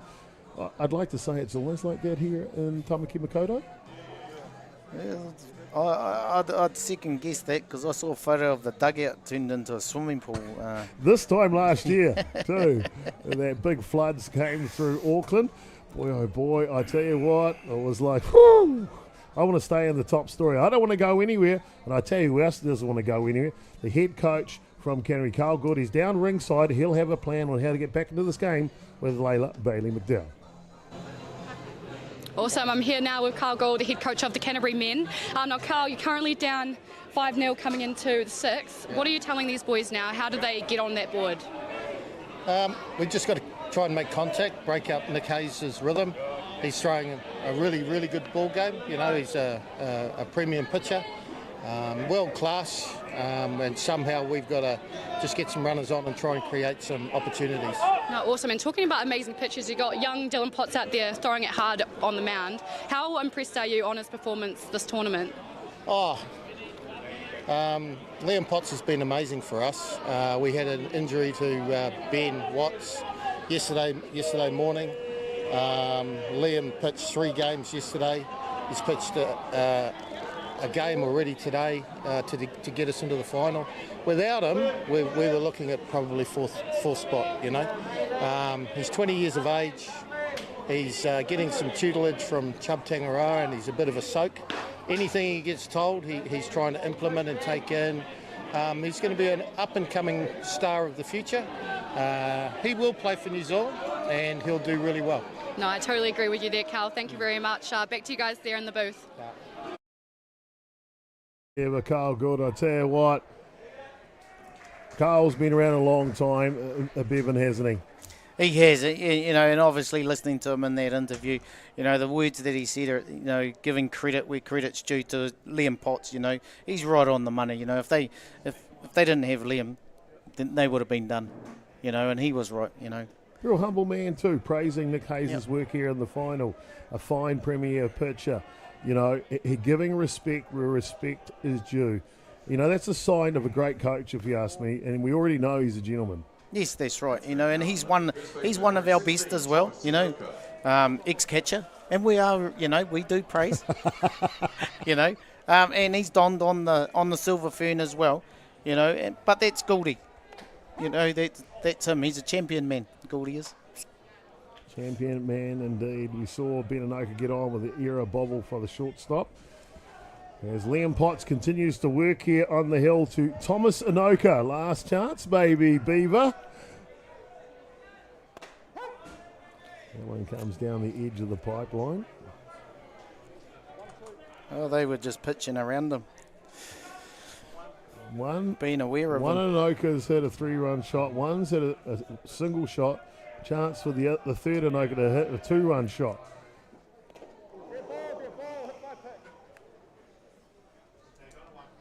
And the only shot fired is the one, unfortunately, for Thomas, right into the ribs. We'll go down to first base. Anoka now safe on second base. Got to say, Thomas Anoka, we know he plays domestically, he plays for New Zealand and has done for quite a while here. Coming up to doing the running for Tommy Gunn. Tough character. You know, and you plays internationally, but man, he is in peak condition. Yeah, definitely. And you spoke about him, how, you know, he's a professional. And right there and then, you know, yeah, I got hit and I'm going to, you know, made nothing of it. Took what he got and then got the first, you know. Could be the winning run. They only need 2 here on the bottom of the 5th innings to terminate this one early. Cameron Anoka. I don't think we could have set him up any better when we talked about him being a free swinger in his last at-bat. Boy. Yeah, and he just has to be careful here. Otherwise, you know, who knows what Campbell will do with this pitch. Hard hit ball, double play, triple maybe. Well, they'll get 2 on the directional grab by Harbour in the hot corner. Fine play by the Canterburyans. Outstanding right there, you know, and once again we're speaking about past players who've represented the New Zealand. You're kidding me. He's like, wasting time, turn around. That's right. Cold. That's what happens when you got a 6'5" third baseman and the ball gets hit at about eye level. You know? Here we go. Look at that. Anybody else would be jumping. Here he is. He just throws his hand up there. And Bevan, those are the type of plays that can change the tide of a game. Could that be the catalyst for Canterbury getting back into this match? Just need a little bit of spark, but obviously that's given them a bit more life in regards to it. Yeah, great play. And he's the captain, and he's doing exactly what he's doing a leadership job.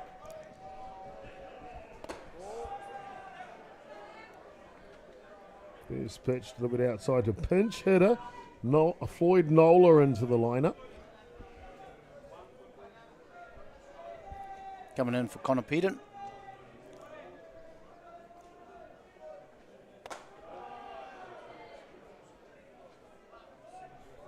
beating the designated player. So a few options here. Might see a couple of pinch hitters for Auckland. Get the taste of the national championship on the field.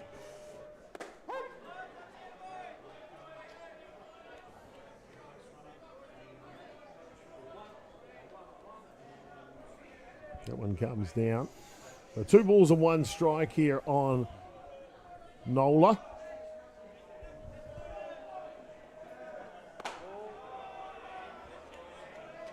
Got a chance to see Floyd make his appearance at the Junior Black Sox Under-19 World Cup. That was in Prince Albert, Canada.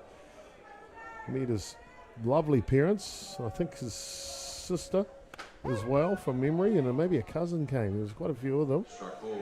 You're never going to miss his mum. She's always got this colourful haircut and stuff that goes on. Cool cat too, man. Real cool cat. 3-2 the count now. Of course, Prince Albert will be the host location for the Black Sox, who will head away to the Group Stage World Cup in around about July this year. Change of pace works well as well for Potts, as he'll take care of business, pick up his 7th strikeout on the day. Gives them a chance, keeps it a 5-run margin as we head to the top of the 6th.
Top of the 6th innings here as we're marching through the grand final. 3 runs in the bottom of the 1st innings, 2 runs in the bottom of the 4th is the margin for Auckland. Nick Hayes is the margin on the hill defensively for them as well. Bevan Martini joining me in the booth. I'm Jason Gerbes, aka Chopper.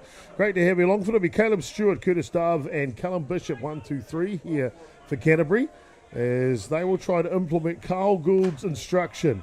Break up the rhythm, get something going. Yeah, that's right. You know, they just got to put bat to ball. There hasn't been too much bat to ball when he's racking up, 10 to 11 strikeouts. And you just got to put it in play. A big swing on the 2-0 count. Caleb Stewart picked up a walk back in the 3rd innings. Was left stranded, unfortunately, with 2 groundouts after him. He did steal 2nd, though, once he got on. That's right. Gets him swinging to level the count, 2-2. Nick Hayes will be on a jet plane back to the Gold Coast tonight. In Australia. As he will leap up and slow pitch it over the first base for the first out. Gets it over to Tommy Noka eventually for the outs. You can see he feels comfortable out there, doesn't he, Bevan? He's in a nice rhythm, and he's had that rhythm all weekend. He's been in that rhythm. He's having fun. He's enjoying himself. He's in a good space. A no-hitter against North Harbour 2 nights ago. A 2-hitter against Canterbury last night. And a 1-hitter going here today in the grand final. Curtis Dove swings at the first pitch.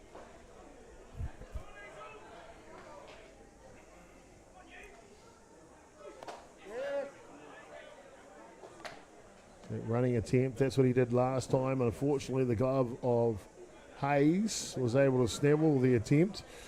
Floyd Nola warming up in the bullpen for Auckland. I think that's just precautionary. Yeah, it'd be nice to see Nick complete this game. I think you'd never take a picture out No. like this. Not because of the victors, he's earned it. That's why. That's right. And he needs to be there, enjoying it. Finish the game. He started it. You see on shot there before. Lovely lady. You might try and get that shot for you again as Hayes will pick up his 11th strikeout of the match. Two tickle ana. Hoki ki te pai.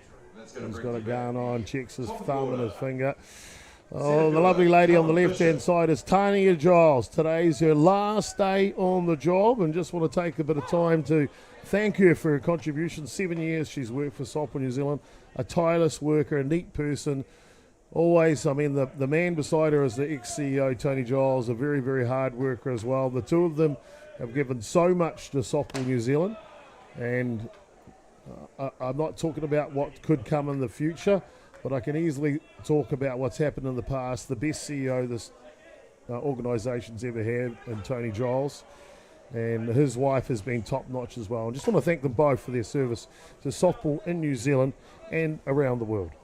Yeah, definitely, Chopper. And they get, sorely missed, Tania is. She's done a fantastic job in regards to the coordination and everything she's done over those 7 years and the hard work that she's done. She's going to be sorely missed in our organisation, but wish you all the best, We do indeed. to her new adventures. Both of them. Tony, now the CEO of Wellington Rugby Union. And that one has come back to Hayes. He has it under control. He looks good, feels good. It's all good. Hayes, firm control through the top of the six. Auckland leading 5-0. Back soon with more action here, live from Pure Athletics Sports Stadium at the National Fast Pitch Championship. Maybe a pitching change coming. We'll see when we come back.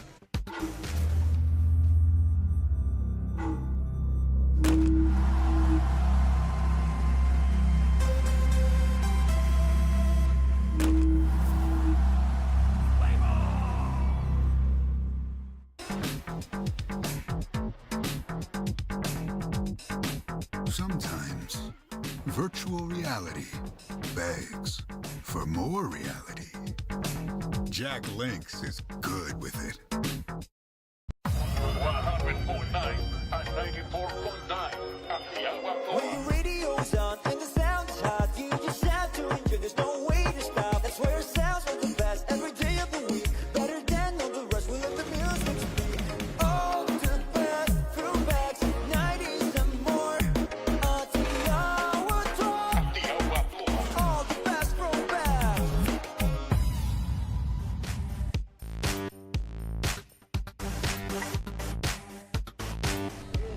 Wake up, kid. It's the grand final. Nick Hayes is throwing a one-hitter. And Auckland are on the verge of another national title. Wake up. You know what? He's probably had so much fun over the last 4 days. He deserves a good rest, doesn't he? Number 88, Liam Twigden. Bottom of the sixth innings. And Auckland have an opportunity here to finish it early. The Auckland girls got it done today, 2-0. Tony Kaiaduna ringing the changes. It looks like Liam Twigden's going to come in to lead off this innings. Our wonderful scorers of Softball New Zealand. Boy, oh boy, aren't they good to us? Mate, the power of work that they do. I was talking, we're talking about it, probably when we played they didn't have shade things. They had a clipboard and a seat. And we've got Bailey Hamilton coming in. For Liam Potts. Liam Potts is done for the day in an outstanding tournament by him. He's done an outstanding job. He has indeed. And yep, Bailey Hamilton will get his opportunity here. Small smiles on Coach Nukunuku's dial. And one comes through.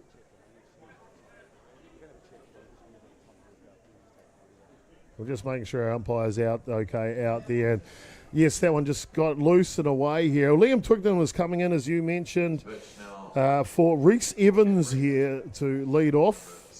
And it looks like Ethan Shannon will bat for Max Early. Oh, and there you go, one flush. You know, we spoke about the umpires not having to move and all the rest of it. And it looks like a cross-up right there. And it's not a nice thing to get one flush into the mask. And all they're doing here is just taking time and making sure that TK's... Oh, get up. Get up, baby. Get up. The cowboy, Harbour, in the corner, looking like a legend. 6'5". You know, any other third baseman's 4'5". But tough to get it over high hop over. First, we're nowhere near that height. And second, we can't jump that high either. Look at this. Now coming in for a bat, number 73. Let me just jump on my horse. Shannon. Wow. Josh Harbour, one of the best third basemen in the country. Ethan Shannon, we mentioned, the next pinch hitter here.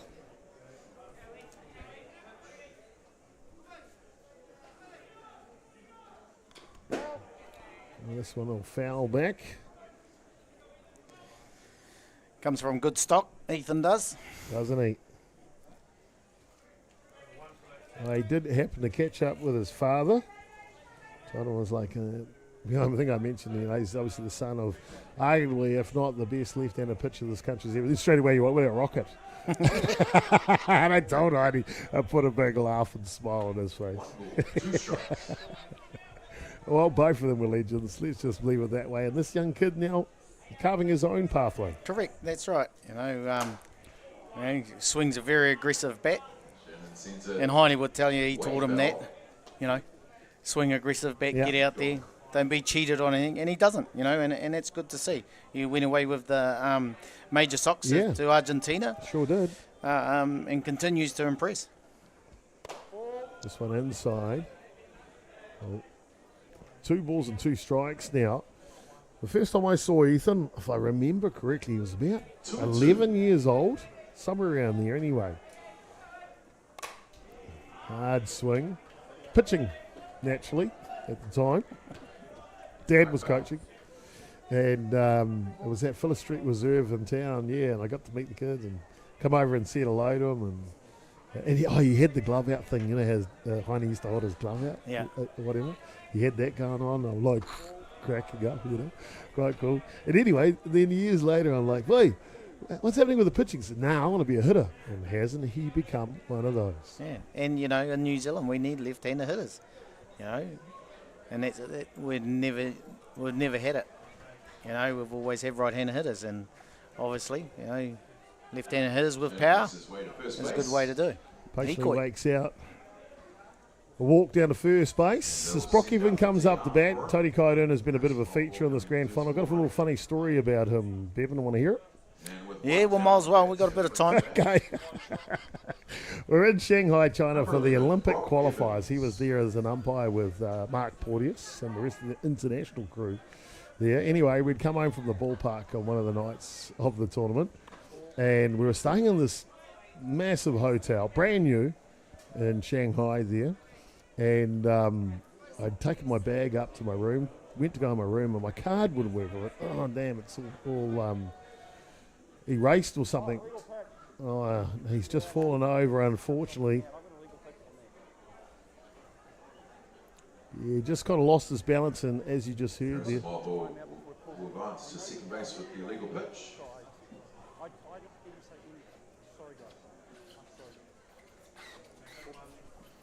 So legal pitch anyway, and so that will move the runner over to second base and add another ball to the count. So I go down there to the counter, get my card, a new card, go back up to my room, go in my room, no problems. But I left my bag in front of my room and it was gone. So what the heck is going on anyway? Searching my bag everywhere. I get the security guards. It's like a kung fu movie basically. Anyway, I come back down to reception. They had my bag down. I said, oh great. They said, we got it. I said, oh cool. Where was it? I said, well, you're staying on the 4th floor. You went up to a room on the 5th floor. I'm like, oh, mate, guess whose room it was? Tony Kairuta's. No wonder your card didn't work. Yeah, it was the wrong room. Everything looked the same in China, mate. I tell you, it had me good. And I tell you what, Tony Kairuta enjoyed that night and the festivities that went on after it because of it. Kung Fu story. Jingos.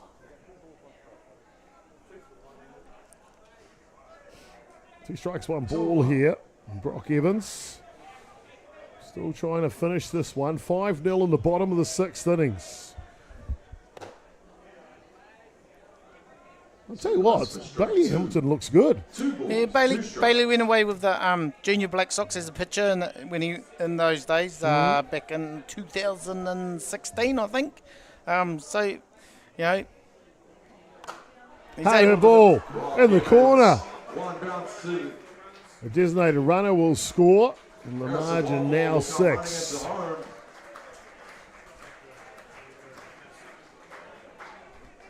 Brock Evans safe on second base. Now Oscar Clark will hand over an opportunity to Dallas Tatu, the only player left on the bench to get to experience what a championship is like. And he'll get a chance to bat in the winning run here. Tatu, one of the relief pitchers for Auckland.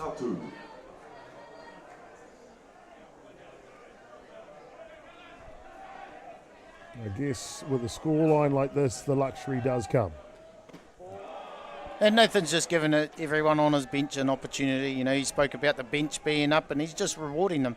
You know, giving the opportunity to come at bat, even though they're the pitching staff. That looks like they got an opportunity to come and swing the bat, as pitchers love to do.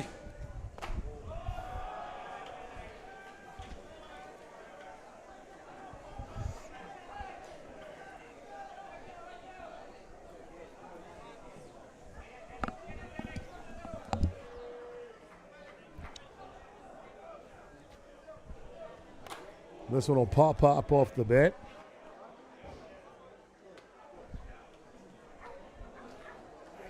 Two balls, one strike. 2 balls, 1 strike now on the pinch hitter, Tatu.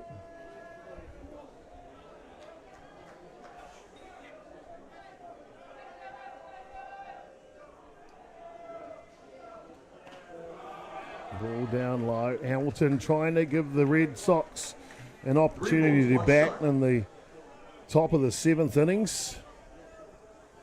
1 more run needed to win for Auckland. He does go at it. So full count now, 3-2. 1 away here, bottom of the 6th innings.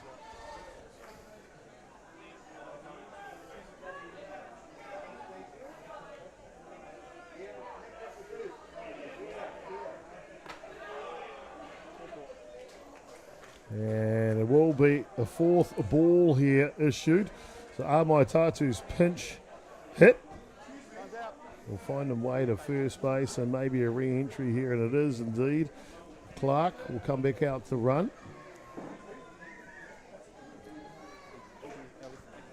The opportunity now is for the Black Sox captain Cole Evans. And he's hit the ball hard all day. You know, 2 for 3. And he's done an outstanding job. He sure has indeed, hasn't he? Tatu on base. And really, really impressed with Cole Evans. 14, the shortstop, Cole Evans. I know me and my commentary mate in Canada, Lance Wynn, make jokes about him all the time that he must have started playing softball for New Zealand when he came out of the womb, because he's been playing internationally so long. But that time at that level has allowed him to mature to the hitter he is today. That's right. And it's like, you know, he's a softball whānau. You know, he's been around, the whole family has. Been to the ballpark, they're always there. You know, just like that kid we saw that was asleep before. You know, Cole would have been one of those boys that was asleep at some stage.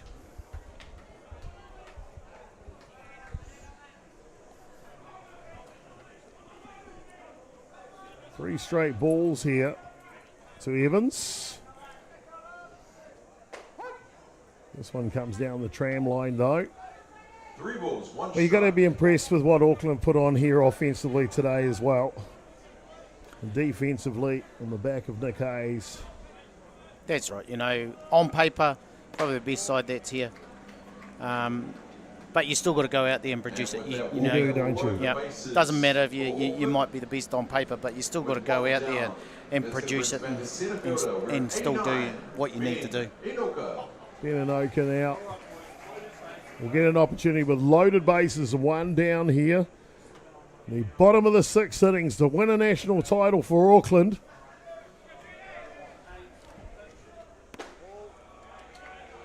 I'll tell you what, Ben Anoka's probably going to need more fingers to go with the championship rings he's won for Auckland over the years in the age grades and now at the elite level. And of course for New Zealand as he swings over the top of that one and his international club side duties. Great stalwart of New Zealand softball and Auckland. Also, United.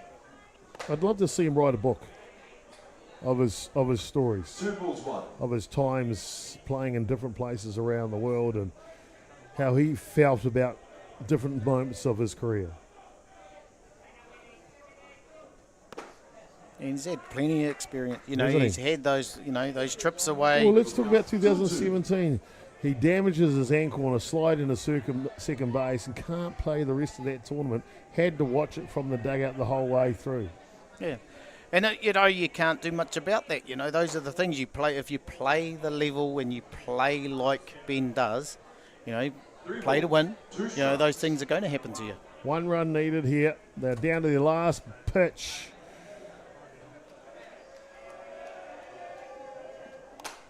And Anoka goes at it. And it'll be an out. Infield fly called. The last thing you want is Bevan Martini to have an opportunity to come good, because he picked Thomas Anoka as a marquee player in this lineup, and now he'll come up in a bases loaded situation to maybe hit a grand slam and walk it off. I'll tell you what, if this comes off, I will buy you the first couple of rounds. First pitch is down kitchen sink.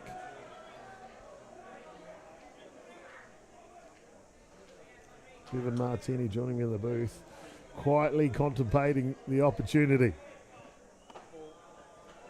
It's on the outside. Yeah. Being patient, he's just, once again, that international experience, being patient, doesn't have to go after the first pitch. He knows what he needs to do, just the base hit to drive that run in. Anything else is a bonus. A walk's still going to give the same result. That's what I was hoping wouldn't happen in that bat against Anoka, to be honest with you, and I'm glad Ben went at it, that's for sure.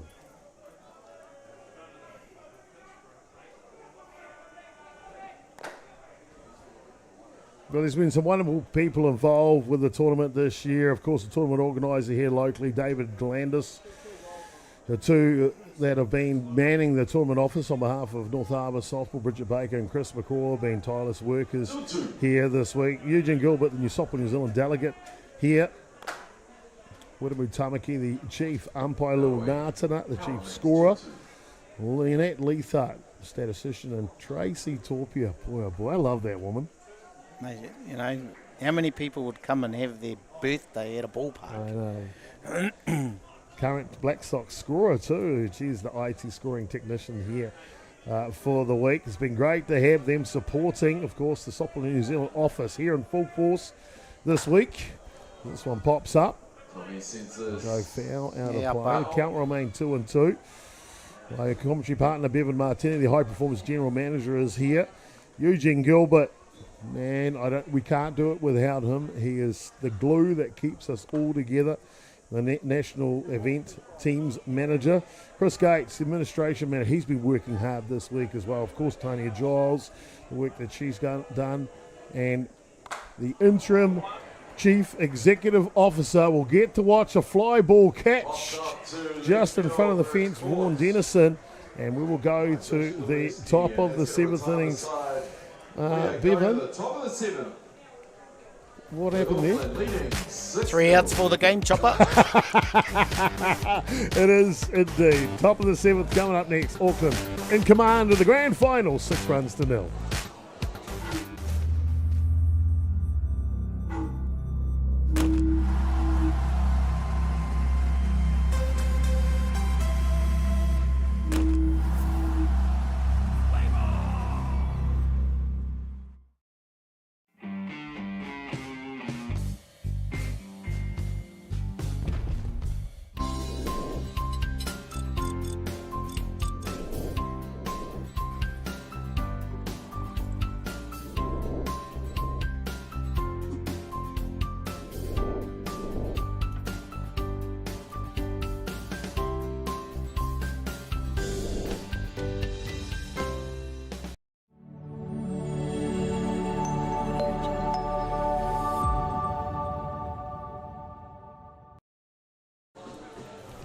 Well, it's been a great grand final on Auckland side, that's for sure. Bottom of the first innings was the first time they scored. It was a 3-run home run to Beninoka after back-to-back hits from Oscar Clark and Cole Evans.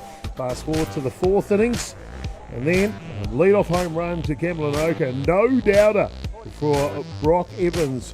Laced one away to drive in another run. And then in the sixth innings, they pick up another one, an RBI again to Brock Evans. On the back of some pretty handy pitching from their starter, Nick Hayes. 11 strikeouts on the day, just the one hit as we go to the top of the seventh innings. And it's great to see that, he's out there to finish it off.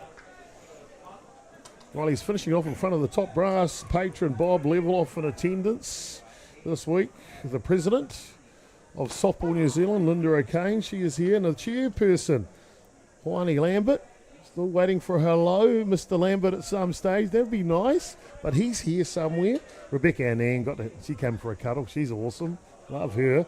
Duncan Inoka, he does great things. Of course, Shah Poaka, she's here as well. Always got a great smile. Met Brooke, Hundle and Amy Marfell as well. Thank you to the board of Softball New Zealand for your support and guidance. Of course, the CEO role, hopefully not too far away from being confirmed who the new CEO of Softball New Zealand is. And the other roles that have been advertised here, of course, is a bit of a changing of the guard at Softball New Zealand, but softball's still the same. The people are still the same. And softball's in a good place, in a real good place. So we've got to look after each other, support each other around the mutu, around the associations, and take this to the next level. What do you think, Bevan? Yeah, that's right. Softball's always been whānau orientated, and if we continue to look after our whānau, softball's going to continue to grow. And hard hurt ball. Underneath it'll be Inoka at left foot. You're dead right. Whānau-based, great support. There's good people in softball, isn't there? That's right. And you look at the volunteers around every province, they always turn out, always turn up, willing to help. How can I help? Where can I, and whether they have played the game, whether their children have played the game, whānau have been involved with it, they're all here.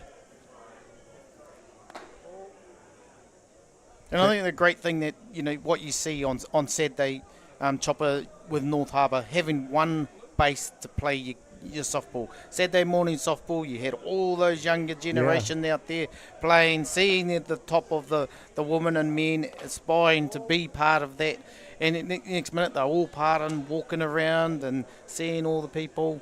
You're seeing the games getting played. Parents are sticking around to see the top softball. And it's great to see, Isn't it? They've got a real good volunteer base here at North Harbour, and they've worked tirelessly. The grounds crew, we gave them a bit of love between the two grand finals today. Some of it might be a bit of humour, but you know what? That we're indebted to their courageous effort and hours they put in. They're the first people to arrive at the ballpark. They're the last to leave. There's a whole bunch of the boys and ladies over there. Neil, Fuller, Toothpick, Earl, maybe his last one. Been a great stalwart for us over there. Kiri and all of the team, we thank you so much. G, Tash, Michelle, all of you over there, all of the grounds people, all the people that help with the tuck shop, help with cleaning up the place. And it takes a community to run a facility like this. It's a great facility at Rosedale. We can't do it without their volunteership, that's for sure. Ball issued to Watt as he goes down to first base. I'll tell you one thing, as you know, Damien and I, we do these promotional videos for Ballpark Broadcasting announcing the next event we're going to do. The next one for us happens to be the Intercity Grand Finals right here at Rosedale Park in 2 weeks' time. However, every time we do that, we offer an opportunity for you to join the crew. And every city we go to around this country, Christchurch, Wellington, Hart Valley, Palmerston North, all over the mutu, they come in their droves, and it's a double play to finish it. And who does it? The marquee man, Thomas Inoka. And it'll be Auckland, it'll be national champions. You're all champions. 7-0. They'll win the grand final. Nick Hayes will be the winning pitcher. Thomas Inoka, you called him a marquee player. Well, he gets the double play to seal it right here at the end. Bevan, your thoughts on the grand final? Yeah, Auckland done an outstanding job. They led from the front and they continued to carry on, and they showed that in the field. And just seeing Thomas finish it off there, double play, finishing it off, and we saw that in the women's game as well. Double play to finish it to win the final. So congratulations to Auckland. Outstanding week with them going right through, losing one game, but to Waitaha, to Canterbury, also congratulations for the efforts that they've done over the weekend, and a big hats off to Liam Potts. An outstanding week for what he's done for them. Keep your head up, young fella. You've done your province proud. I'm going to come back to you shortly for the Ballpark Broadcasting part of the match. Before I recap the game, I too also want to say, Canterbury, very proud of your effort. I thought they played outstanding this week. It was a three-way tussle, if you think, for me. It was Auckland, Canterbury and North Harbour. That's the order they finished in the 2024 edition.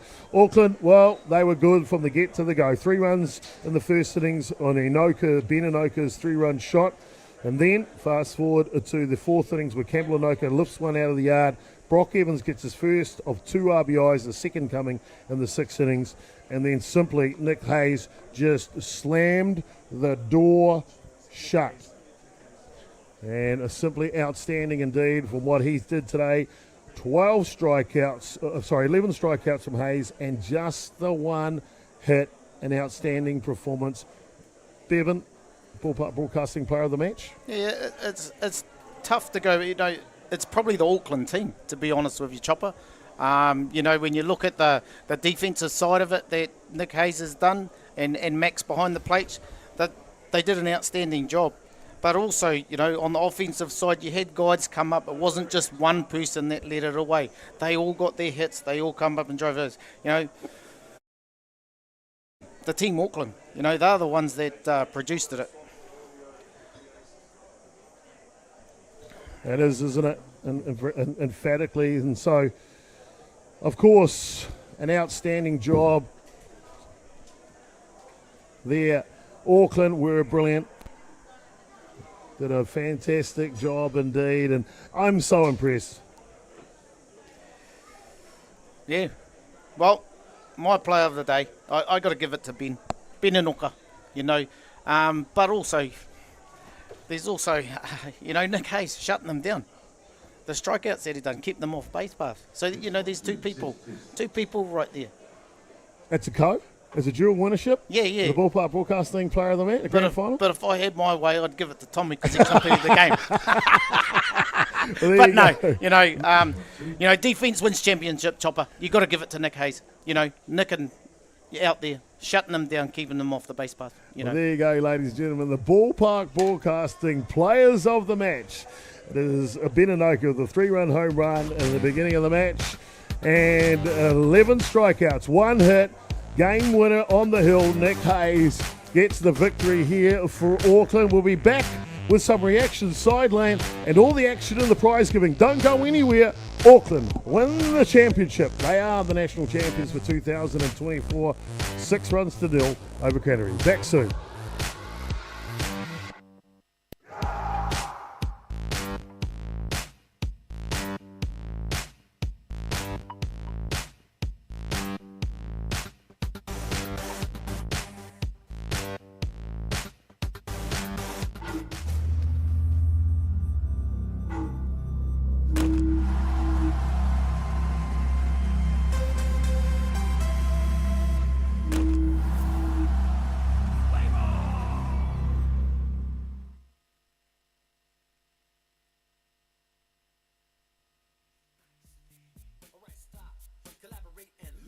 Jack Links presents Messin' with Sasquatch.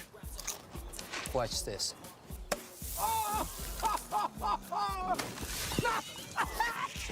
Don't mess with other snacks. Choose Jack Links jerky made with 100% beef.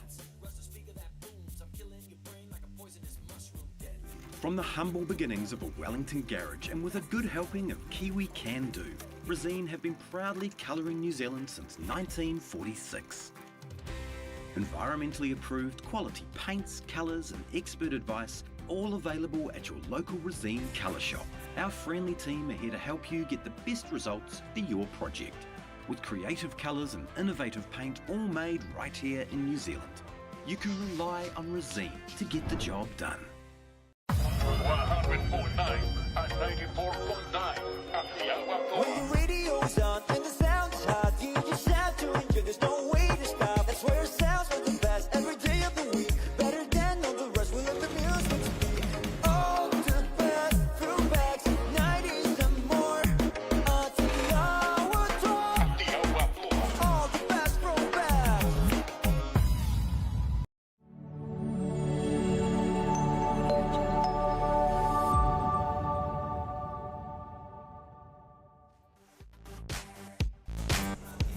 Welcome back, ladies and gentlemen.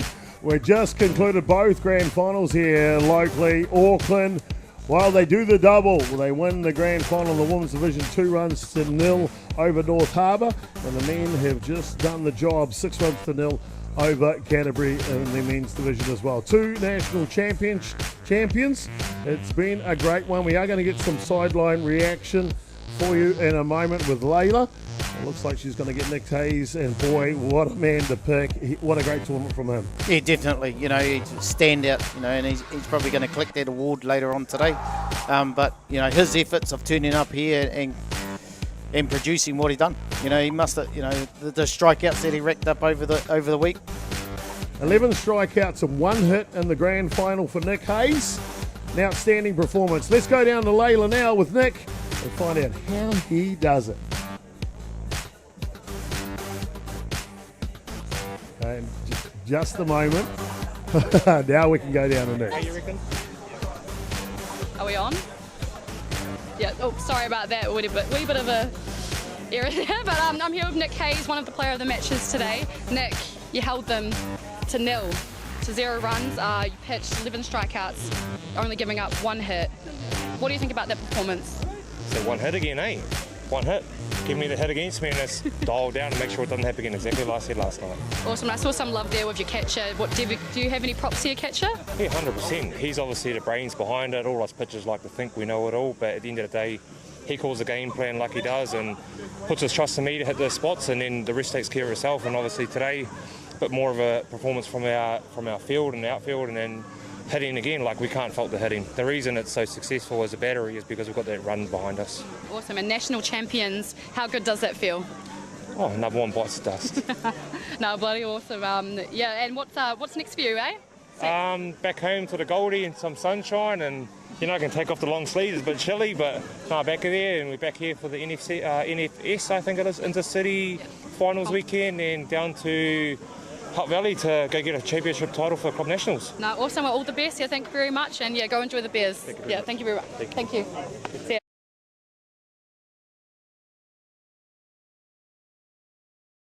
Standing, and boy, I know it makes you happy to see him credit a catcher. Yeah, definitely. 'Cause it's those two that work together, you know, and that's the work that they've done throughout this time. You know, they've done an outstanding job, and credit's due. Oh, well, we're going to go down for the prize giving now. We're just about to get underway down, and of course, you know what? When the big wigs are in town, we'll send the best dressed Ballpark Broadcasting representative, and it'll be Damien Collins that'll look after the prize giving out there for them. And boy, oh boy, you know why he goes down there? Because he's the handsome one. He's the handsome one indeed.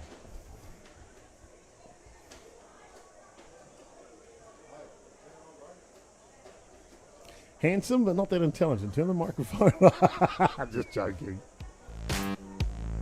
Hello, ladies and gentlemen, and welcome to prize giving for the 2024 National Fast Pitch Championship. I'd like to just acknowledge and welcome those that are next to me. There's Softball New Zealand CEO Vaughan Dennison, Softball New Zealand board member Brooke Herndell, sorry, my bad, and North Harbour board member doing it all this week, Bridget Baker. Yeah, a round of applause, please, ladies and gentlemen. Well, what a few days we have had here, starting on Thursday to today, and what a warm climate it was this NFC instead of last NFC, which down in Christchurch, if you remember, was freezing. So it's been hot, the action's been hot, And thank you all for making it happen. I'm going to pass over to Vaughan Dennison, who's going to say a few words. Tēnā koutou katoa. On behalf of Softball New Zealand, can I just please acknowledge you as supporters for this fantastic event. These last 4 days with the best 8 women's and best 8 men's team competing here at the National Fast Pitch Championships, competing for the title of National Championships. This event has been a celebration and a collective effort. Can I acknowledge host North Harbour for their fantastic support with event management, their ground crews, right through to hospitality. Their input through their volunteers has been incredible. Thank you. Can I also acknowledge our officials, without whom this couldn't be conducting each of these 58 games throughout this event, and that includes our blues, our scorers and statistician. Can we please give our officials a recognition?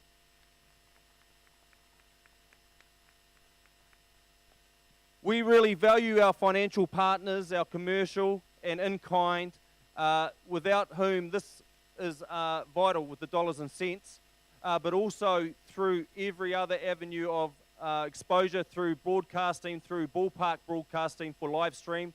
Thank you, Shopper, and your team for such a fantastic coverage of this event.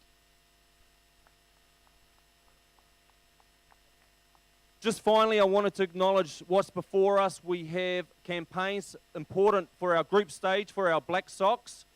We also have our junior White Sox competing in group stage. And respectively, the Black Sox to Canada, the White Sox, junior White Sox going to Brazil, and also athletes pushing for selection in our White Sox campaign to the Canada Cup, all mid-year events. Great opportunities for our elite pathway. Finally, I just want to acknowledge our finalists for today that will be recognised. For our women, ultimately it was Auckland over North Harbour, but both did a stellar performance throughout the week. And also for our men, Auckland and Canterbury, worthy finalists and put on a great show for our event. So thank you all, everybody, for coming out and supporting. Ngā mihi nui, tēnā koutou, tēnā koutou, tēnā koutou katoa. Thank you. Nice said, Vaughan. Well, let's get on with the awards. That's what we all came for. Oh, and the awesome softball for the last 4 days. So can I please have the North Harbour captain of the women's to come forward and receive the plaque and say a few words.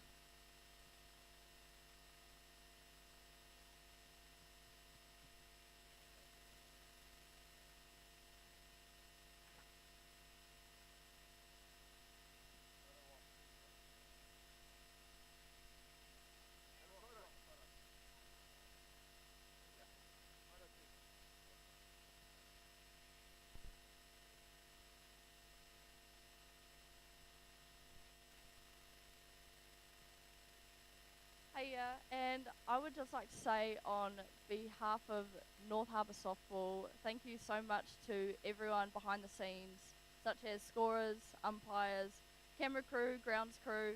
Without any of you guys, this game wouldn't be what it is, this tournament wouldn't be where it is today. And I'd just like to say a massive congratulations to our team. As you know, it's been a long time since North Harbour's made a final for the women's, and I just want to say I'm so proud of us. And good job to Auckland. You guys have been such a good opponent. You guys completely deserve this one. Good job. See you next year. Round of applause for North Harbour. And I'd like to invite up the whole team, the winners of the 2024 NFC Women's Auckland.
On behalf of the Auckland women's team, we'd like to thank North Harbour Softball and Softball New Zealand for a fantastic product of softball this week. It goes without saying, our thanks and appreciation goes to the scorers, umpires, the grounds crew, the people in the kitchens, and our broadcasting crew. Thank you very much for hosting us this week. North Harbour, thank you so much for an awesome final. It was right down to the wire. Well deserved, ladies. Next year, to our girls, congratulations. It's been a fantastic week. Way to stick it out together and get the job done. Congratulations to all the athletes who showcased in the South this week. Good luck for selection with the White Sox, and congratulations to our men's. Well done.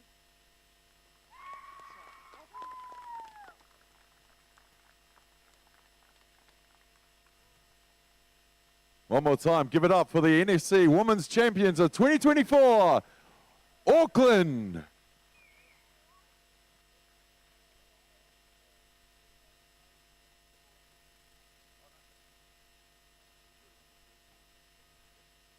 Now the individual awards for the women, starting with top batter from Hutt Valley with a 5.45 average, Lace Tangiano.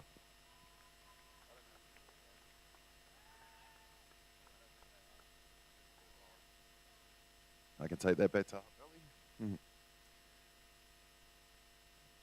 And the top pitcher with an ERA of 0.00 from Auckland, Tyler Morrison.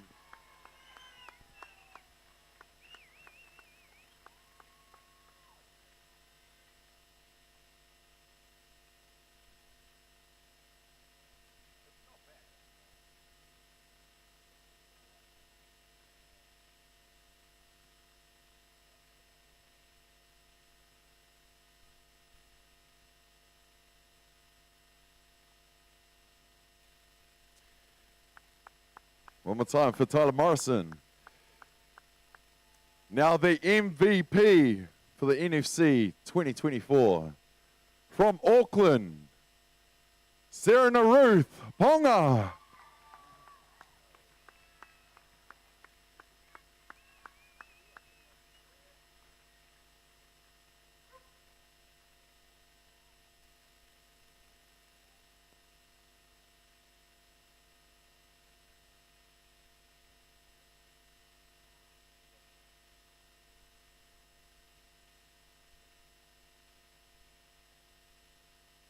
Well done.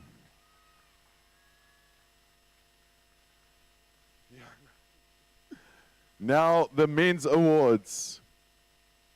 Firstly, the team awards. The runners-up of the men's NFC 2024, Canterbury.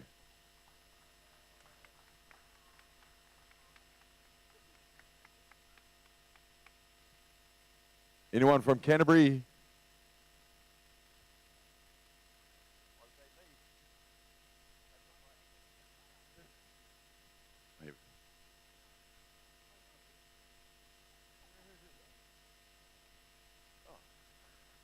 In and out.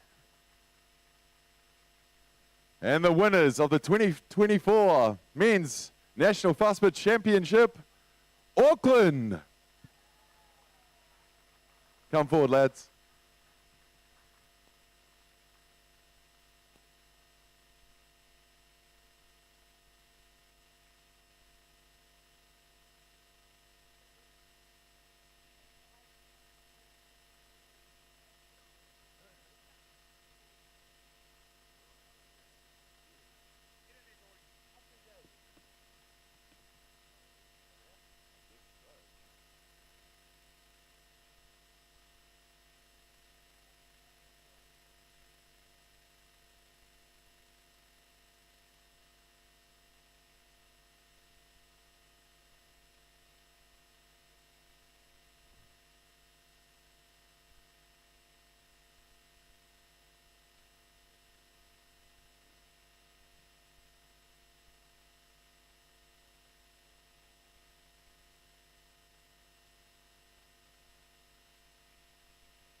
Yeah, we'll try and speed things up a little bit. Just firstly, thanks very much to everyone who made this tournament possible, umpires, scorers, tournament organisers. It's been a fantastic week, quite a long week, probably one of the longest weeks I've been involved with at an NFC tournament. But congrats to all the teams that showed up this weekend. It's been fantastic. And kudos to all the teams that come out and played some good softball all week long. Just probably a couple of things in regards to improvements for looking forward, maybe just to speed up some gameplay, just to keep the flow of the game moving along nicely. Thanks to Canterbury for a great final. They knocked us over early on, and we knew they were going to be a force all week, and that's what they were. Fought valiantly, and great pitching staff. Obviously, Potsy had a great week. Obviously, to the Auckland girls as well, fantastic week, I think, dropping one game, and to be able to do the double up with the men is something that hasn't been done in a little while. So fantastic week. Thanks to everyone, and look forward to seeing everyone next year. Thank you very much.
Well done, Auckland taking home the championship. Now the individual awards for the men's, starting with top batter with the average of 6.25 from Wellington, Riley Makia.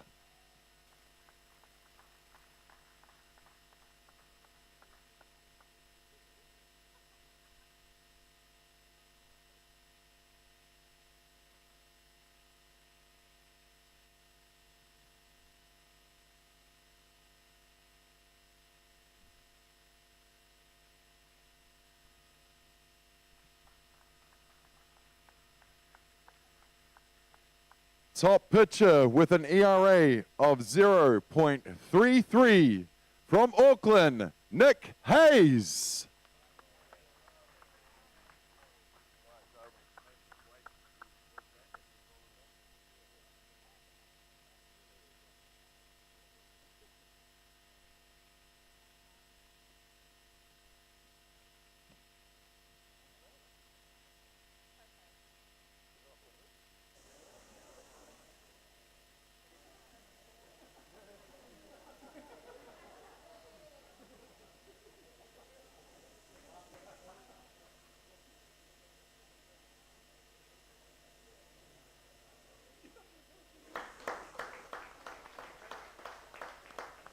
And the MVP of 2024 from Auckland, Nick Hayes.